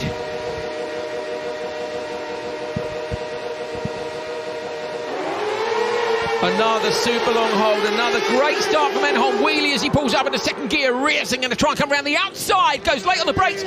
Huge chuck in the background. Hallberg on the long stops all the way round. Tries to go the super long way round. Can he get around the outside of turn 2 as well? It looks like Grierson's going to hold on. But now trying to come around the outside into turn 3, and I think he's going to get that. Full onsen from Hallberg, who drops back into 4th. Osterberg now trying to come around the outside of Larpety. They're still side by side. Enholm and Grierson onto the straight now. Grierson on the left-hand side of the road may well go Joker here if he can't slot in behind Enholm. Enholm going to go standard lap surely, and Grierson goes with him. Off into the Joker. Is that Hallberg? I think it's gone straight to the Joker lap. That was a hell of an effort by Hallberg. Larpety's gone with him. It's super bumpy in the Joker lap now. They are brave boys, aren't they, to be going side by side through the tight barrier as they cross over the start section of the circuit. Grierson did a brilliant job in the first couple of corners, but just ran a bit wide on the exit of turn 2 where they are at the moment, and got backed on by Enholm up around the outside like we saw Kristoffersen do yesterday in the semi-final, was it earlier today? But Enholm's been so good this weekend, and now he's out from where he needs to be. Enholm got the TQ yesterday, lost the semi-final, got P2 in it, and then couldn't win the final from there. So Enholm is desperate now to make sure that the job gets done today. Grierson would like to take a double win. Enholm wants to take it back. Grierson goes Joker lap this time round. Backs the cross car and going to flick it the other way. Avoids the bumps inside. That's a great joke lap from Rierson in these conditions where Hallberg's there. Going to go inside. Hallberg shuts the door. Side by side, sideways Hallberg. Oh, they touch mud flaps at high speed as they come over the crest. Rierson looks to the inside line. Not going to make that work. Hallberg can barely see. Looking at his screen, it's absolutely covered. Goes a bit deep on the brakes. Wow. Rierson can hardly see either, can you? I think he was a little bit cautious on the brakes into that corner. They were so close on the circuit after the Joker lap exit. They are so brave to be going that close wheel to wheel in these cars. That was a bit too close, Howard. You see Mudflap getting pinged up in fourth gear over the crest with the Armco on the bridge. Sorry, Andrew. Good stuff. Enholm into the Joker lap now. Going to try and cover up on the inside of the line. Hallberg comes around and got him covered. Good call from the spots. Hallberg's absolutely flying. Yes, he had the rear wheels lit up there, didn't he? Got on the throttle, desperate to try and get out in front of Enholm. Osterberg hasn't jokered yet. He's now the one at the front. And he'll, we've got one lap to go after this, so he'll have to joker on the next lap and get out of Enholm's way. So this is about for Osterberg whether or not he's going to be able to come out in front of Rierson and co. Osterberg's he's not. The cap's nowhere near enough. Enholm comes across the line, leading from Eric Anderson. Osterberg is only 3.3 ahead of Rierson, and I don't think that's going to be enough. Osterberg goes to the joker lap now. Watch for it. Maybe it'll be closer than I think. You're looking for the P3 car now. This is about the merge. No, not near enough. He drops back. It'll be a super brave move at the end of the straight, and I think he's going to be too far away. Great drive, Enholm. What a fantastic race between these guys. Enholm coming down on the brakes now into the left-hander. It's been a fight, it's been a scrap the whole way through, and it's going to be a win this time round for Enholm.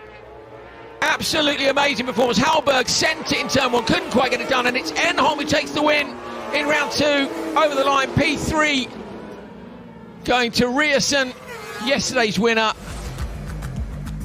I was expecting to see a bit more in the way of fist pumps in there, Hal, after what was a proper fight. Watch Rierson here at the start. Enholm just pops a little wheelie and loses a bit of momentum. Rierson breaks a little bit later, chucks it in sideways. Hallberg, though, on the outside has given it the full Ollie Eriksson style send. Enholm's lost out there, hasn't he? Hallberg's gone for the outside. Rierson's got it covered up, but he's lost momentum, and Enholm's managed to get back up the outside round turn 3 for the inside for turn 4. Look at this. Yesterday, just brilliant stuff to manage to hold on. I got confused a couple of times, forgot we're in the final, not the semi-final.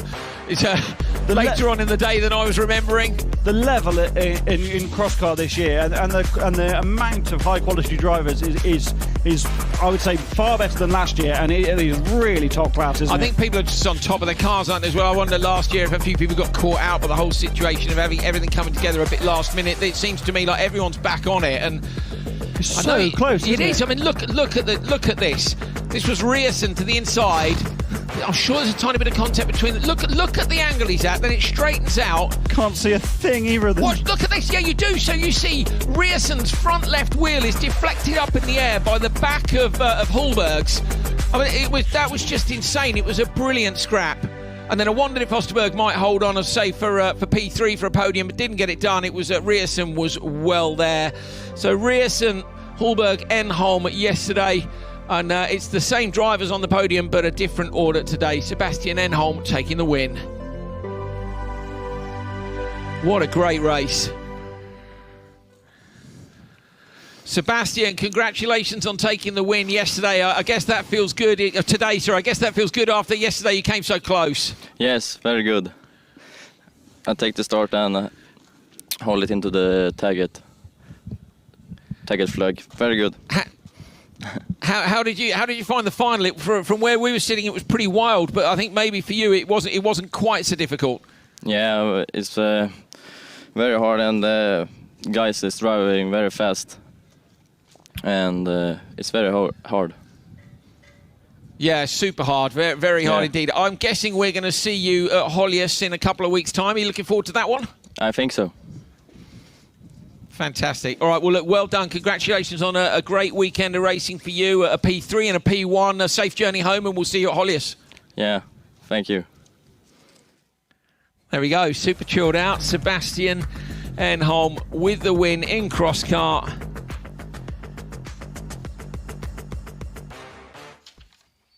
Completely chilled out, isn't he? Yeah, just like so laid back, it's ridiculous. Okay. Oh, no. problem for Jonsson, livid.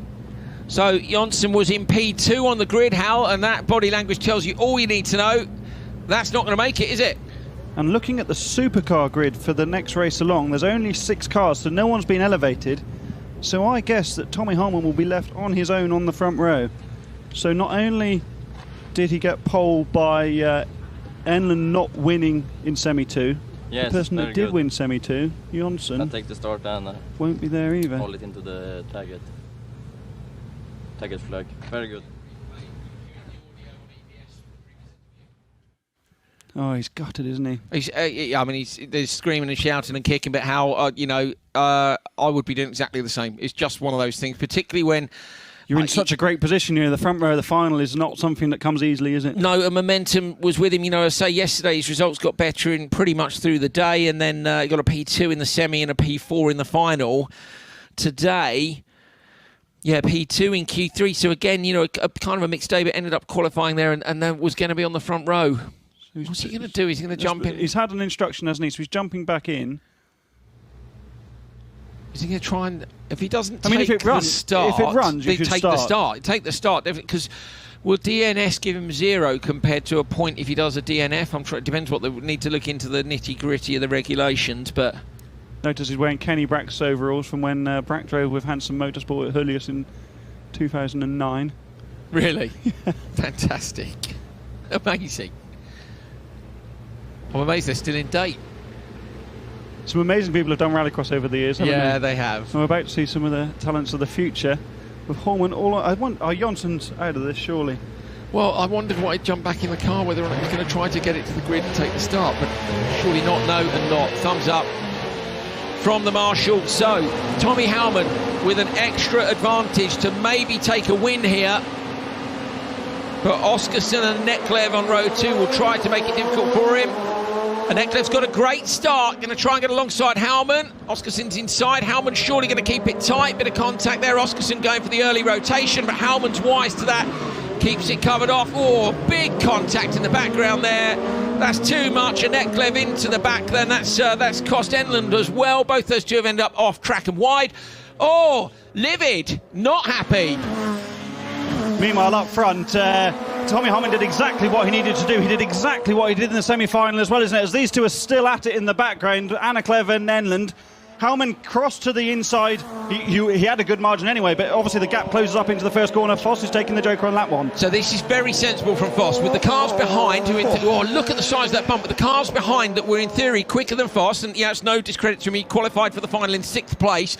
And there we go. They are both out. You see, one's now been parked. One's gone off at the joker at the end, and the other one's got a wheel facing 45 degrees. So Foss has jokered early. And Neklev, I think, is stuck in the joker. Foss has now got to try and get some lap times in to even get ahead of Oskarsson. Oh, don't park that there. That needs to not get moved. And Neklev's car is facing the wrong direction, and we know it's pretty heavily damaged. Foss... Okay, now... So Neklev's moved the car out of the way now. So on the inside we're seeing Tommy's taking the standard lap with a couple of laps still to go. He's being followed by Matt Oskarsson, isn't he? Oskarsson delivered a really shock performance last year by making the podium in the 2nd round in Julius. It's only his 2nd full year of the Supercar Lights category. Meanwhile, Foss, it's only his 2nd full weekend after making his debut here last year. But Tommy Holman on his debut weekend, this final isn't doing this performance justice, because he has been exceptionally good for someone who's only just got into these cars. Very much indeed. I was trying to figure out what Enlund's trying to do, but I think he's trying to complete an extra lap, which will put him ahead then in terms of position in the final of an Neklev, even though the two of them are probably going to retire by crossing the start-finish line. He'll almost guarantee that he gets that extra point, Hal. There he is. Enlund does manage to cross the line. So Oskarsson's just taken the joker out of shot. We're looking at the damaged car of Enlund. We can't see where Oskarsson and Foss are in relation to each other. Foss was about 6 seconds behind Oskarsson before. Behind Foss before Foss took the joker. There he's But he's come out behind. So Oskarsson, so those positions have renewed themselves to where they were, or neutralised themselves back to where they were on lap 1. Before they'd taken their joker lap. So now we need to focus on Tommy Howman out front. And what is a great performance. Hal probably not the way you would have liked to have won it. You want to win it with a big old gunfight, don't you, basically? But a win's a win, and on a debut weekend, for me, the results here have got better and better for Hellman. That bump is really harsh, but he's way in front, look far enough in front of Oskarsson not to have to worry about it. Impressed? Absolutely impressed. We can't take anything away from his victory by anything else that's happened in this final, because he was already at the front of it. He wasn't involved in any of the contact. I see car 91, Aniklev's been penalised for pushing, but Tommy Holman, what a debut weekend in the Supercar Lights category. Absolutely fantastic. He got a P3 yesterday on his first race in Lights, and today he's going to take the win on merit despite what everybody else is up to in the final. It's a great drive by Tommy Hellman, who wins round 2 of RallyX Nordic Supercar Lights. Oskarsson gets P2 and Foss gets P3. I'm absolutely delighted for him. He's supported by Set Promotion, but this is a proper family van and trailer job to come and do the events on the smallest budget he possibly can. Makes a good start, being on his own on the front row after Jonsson had to pull off from the start. He gets a nudge in the first corner, but look at just what he did in the semi-final. Comes back to the inside to protect the inside line. So watch Enland and Aneklev, because there's definitely some beef after turn 1 here, and I'm trying to figure out exactly why. Look, when Enland's come around there, okay, then he's hit Aneklev kind of by accident on the way out there, and then Aneklev has hit him what looks to me like on purpose, as if Enland's done him an injustice, where I think Enland was just trying to get back on the track. But former teammates, aren't they? I don't know if that's got anything to do with it. Aniklev's still with OMSC. OMSC running Foss as well. Oskarsson did well there, didn't he? Got the car nicely rotated to stay to the inside. There's Aniklev shutting the door on Foss, his teammate, into the back of Oskarsson. I don't really think Enland's done anything wrong there. No, and then Enland comes around here, look, and just clips him as he goes around, but and then side by gets side, stuck. there's nothing he can do. No, about I know that. exactly. I also don't think Aniklev's done anything wrong in that instance either. He's just trying to pull away, isn't he? Yeah, I think maybe just the two of them desperately trying to recover and get back on the track. I'm particularly impressed by Hellman in the exit of turn 1, in that he could have run the car wide. Yeah, not happy. He could have run the car wide, but he didn't at all. He just managed to pull it in nice. Which is exactly what he'd done in the semi-final. And protect that inside line at all costs. I've seen a bit of frustration towards the end this weekend. It has been a long weekend for everybody involved, and but critically they made it to the final, didn't they? Yes, Tommy, well done.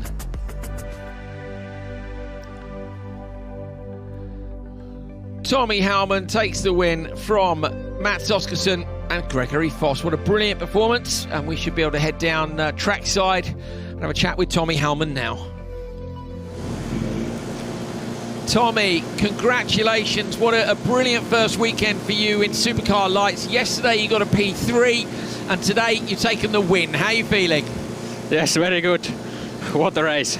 Difficult to even get here in Denmark with the COVID situations and everything. It's been the most stressful week of my life, but here we are on the podium twice, so it's perfect. Oh, mate, what a fantastic return for you and your family as well, for all the effort you've put in to get here. Me and Hal want to send you our congratulations. I know everyone at home will be really impressed as well. Now you're feeling a bit better in the car. I mean, surely you've got to be looking... I think you might be leading the championship. You are leading the championship, in fact. We've just looked at the points. So I'm hoping we're going to see you in Sweden, and you must be feeling like you might be able to take a win there, surely. Yeah, I definitely hope so too. And I want to say congratulations to my little brother, who's mechanic here for me, and he just turned 19 years old. And congratulations to him, and thanks to all of my mechanics and partners, and of course Set Promotion. Tommy, congratulations, mate. Well done for saying thanks to everybody who put so much hard work in. I know you get to stand on the podium, but there's a big team of people behind you.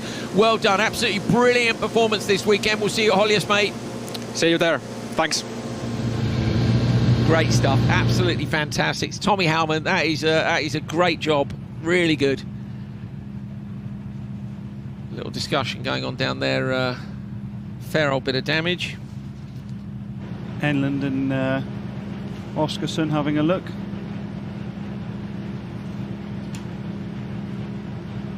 So this is it. Anderson's not on the grid, is he? There's a mechanic in the door of the Polo, so maybe there's yet more attrition. Yep, he's getting out of the car, so Anderson's like, so we're in for a 4-car supercar final. Well, the top 3 from yesterday, McConnell, Kristoffersen, Evgen on the front rows.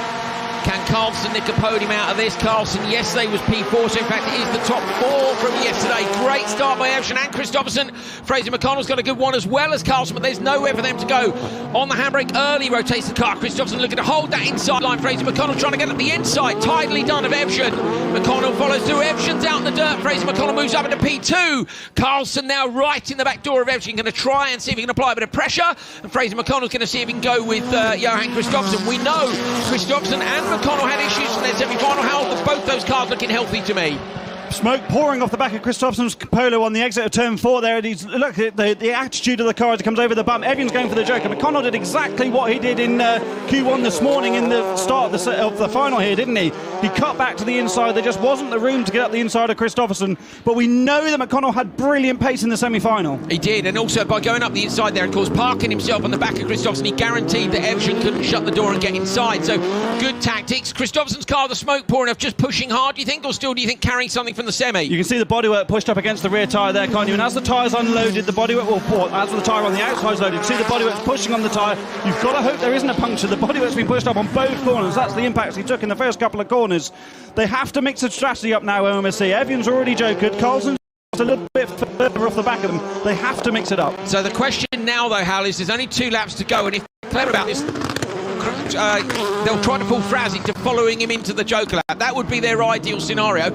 I'm sure they think Kristoffersen's got the pace to hold him off anyway, but Fraz, we know, can put in a hot lap too. So Fraz is going to want to see if Kristoffersen goes or not. I don't think he's quite close enough to be fooled. I'll be surprised if Kristoffersen doesn't go to the end. Unless I'll be surprised if he doesn't. Well, I think as well it would get. I think actually that Fraz now is far enough back from him that he'll see what the tactic is. Kristoffersen with a little dab on the brake early suggests he goes standard lap. Surely he's going to go Joker, and he doesn't. So Fraser goes standard lap, and that pretty much suggests that they're happy to take P2 here. How it's not a bad tactic in terms of championship standings. Not necessarily P2 though, is it? Because Evjen's only 5 seconds behind, having taken his Joker on the first lap. Maybe they're more worried about covering off Evjen than they are about taking the win. So could this be about holding on to P2 then? Kristoffersen with a fair few creases in the door. Hal has spotted that the gap isn't quite enough back to Evjen. It is, it's less than 5, isn't it? 4.8 seconds, it looks like the gap back to Evjen. So watch for the merge then between McConnell and Evjen. This will be for P2. Kristoffersen nicely in front. It's a tidy drive from the world champion. Nothing less than we would expect. Into the bumps, he goes steady through there. McConnell comes in. Watch for Evjen, whereas he comes out the dust. McConnell's going to try and hold on. He'll go inside now. Evjen going to hold him off. Can't get round the outside line. Brilliant by Evjen. Holds that inside line. Fraser McConnell now will have one last look on the brakes at the end of the straight. He's near enough. Surely Fraz can look up the inside line. Goes late on the brakes. Avoids collecting Evjen. Evjen runs deep. Fraser McConnell takes the position 2 corners from home. Evjen goes just a little bit deep, but it is going to be Johan Kristoffersen, the World Rallycross champion, who fights back to win on day 2. Fraser McConnell gets P2 and P3 Sondre Evjen. It's been such a difficult weekend for Johan Kristoffersen and the KMS team, hasn't it? But finally it's come good at the end. He loved the final yesterday, even though it didn't quite go his way. He'll be even more delighted now. Yeah, he will indeed. It's a super clean start from these guys. A shame not to see a full grid in the final. That's just the way it goes sometimes. Their doubleheader is hard on everyone, and from the material through to the people, and I think a few cars unfortunately have given up towards the end. Great tactics from Fraser here to take P2, but Evjen fought back with the tactical Joker decisions. How? Yeah, and Johan wasn't quite wide enough. See McConnell, he's already backed off. Now he's got it turned in. He's already got past Evjen because Evjen's out in the loose dirt. And Johan's just, Johan's wily. He's the most wily person in the field. Fraser's given him a little nudge in the rear, nothing untoward. Johan's got the rotation done, and he's where he needs to be. And like you always say, Andrew, if you let Johan get out in front, he's a difficult man to beat. Yeah, he is. Absolutely. Never give him more than a lap. Now here, this is the battle on the last bit. Now Evjen's done well. He's held onto the inside line. Fraser's gone wide. And then at this point, normally you think, well, if he's gone wide and he hasn't managed to get the pass done, it's finished. But Evjen was a little bit too sideways. And look at the pace of McConnell. He's on the brakes 3 times there. Tiny bit of contact, but for me, Hal, not enough to make Evjen go that deep. Or do you think there was a second contact on the way in? I wonder if we're just looking at the Have a look. Yeah, I thought during the race, I actually thought that Fraser had given him a nudge and then backed out of it. But I wonder if the stewards will deem that initial nudge just a little bit too much to have forced Evjen wide. That's hard to tell. Could be seen as a push to pass. I don't know. But I did think at the time that Fraser had backed out of it when he, you know, he had to, didn't he? Because the speed differential was insane. He was closing down so fast. You could, in theory, have stayed in the throttle and nudged him a bit further. He didn't do that, so I think I think they'll let it. I think they'll let that go. So personally. do I. So do I. Because I think Fraser did his absolute best to try to avoid the back of Evgen on the brakes. He was on the brake very early 2 or 3 times, but great racing between them. You know, and good to see that respect between them.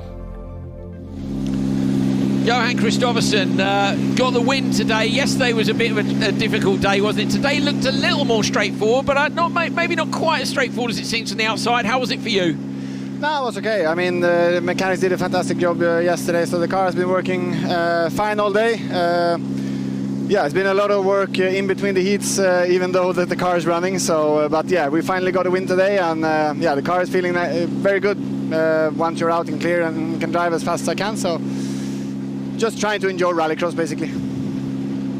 Yeah, we were messaging last night. I know how much you love this sport. Have you enjoyed your weekends racing at a new circuit? It's always nice to go to a new track, isn't it? And it's especially nice when you win. Yeah, definitely. I mean, I like warm-ups as well, because you're all alone on the track and you got 600 horsepower under the bonnet to play with. So really enjoy that. And yeah, from there on, you know, I don't know what to say. I've been surprised a couple of times during the weekend, but at the same time, I've also done a couple of mistakes myself. So yeah, it is what it is. But we are leading the championship and we score full points today, so happy with that.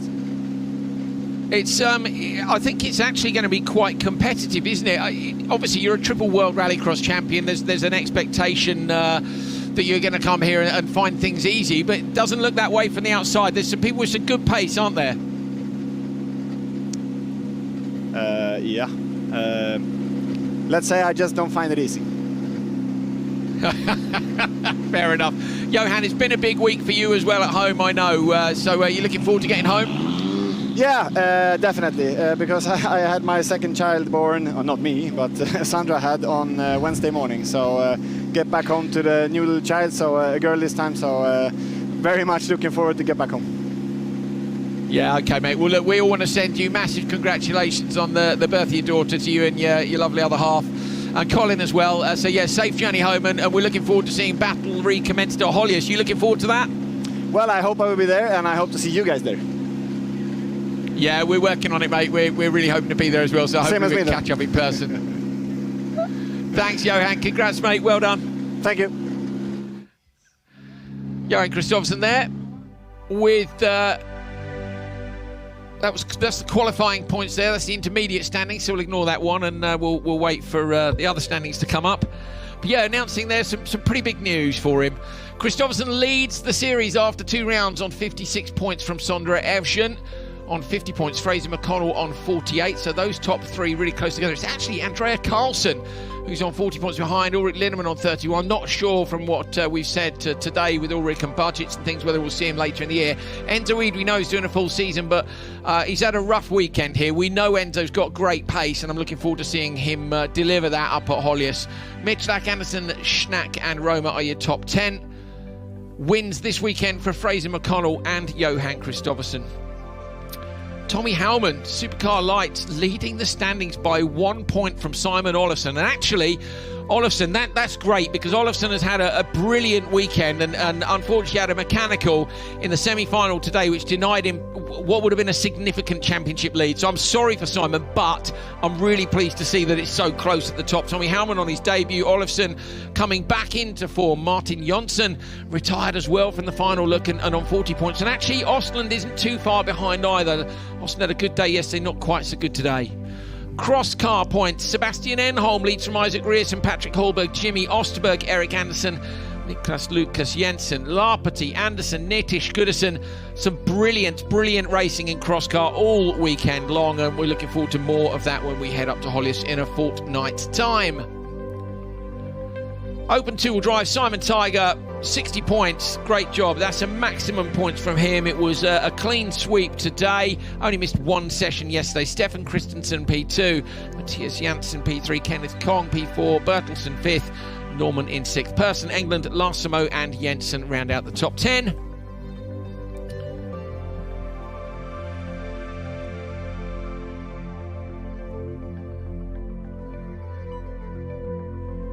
and we'll wait and see whether we've got any more point standings for you before we finish. I think we should have one more. There we go. Crosscar Junior, Lucas Anderson, 59 points.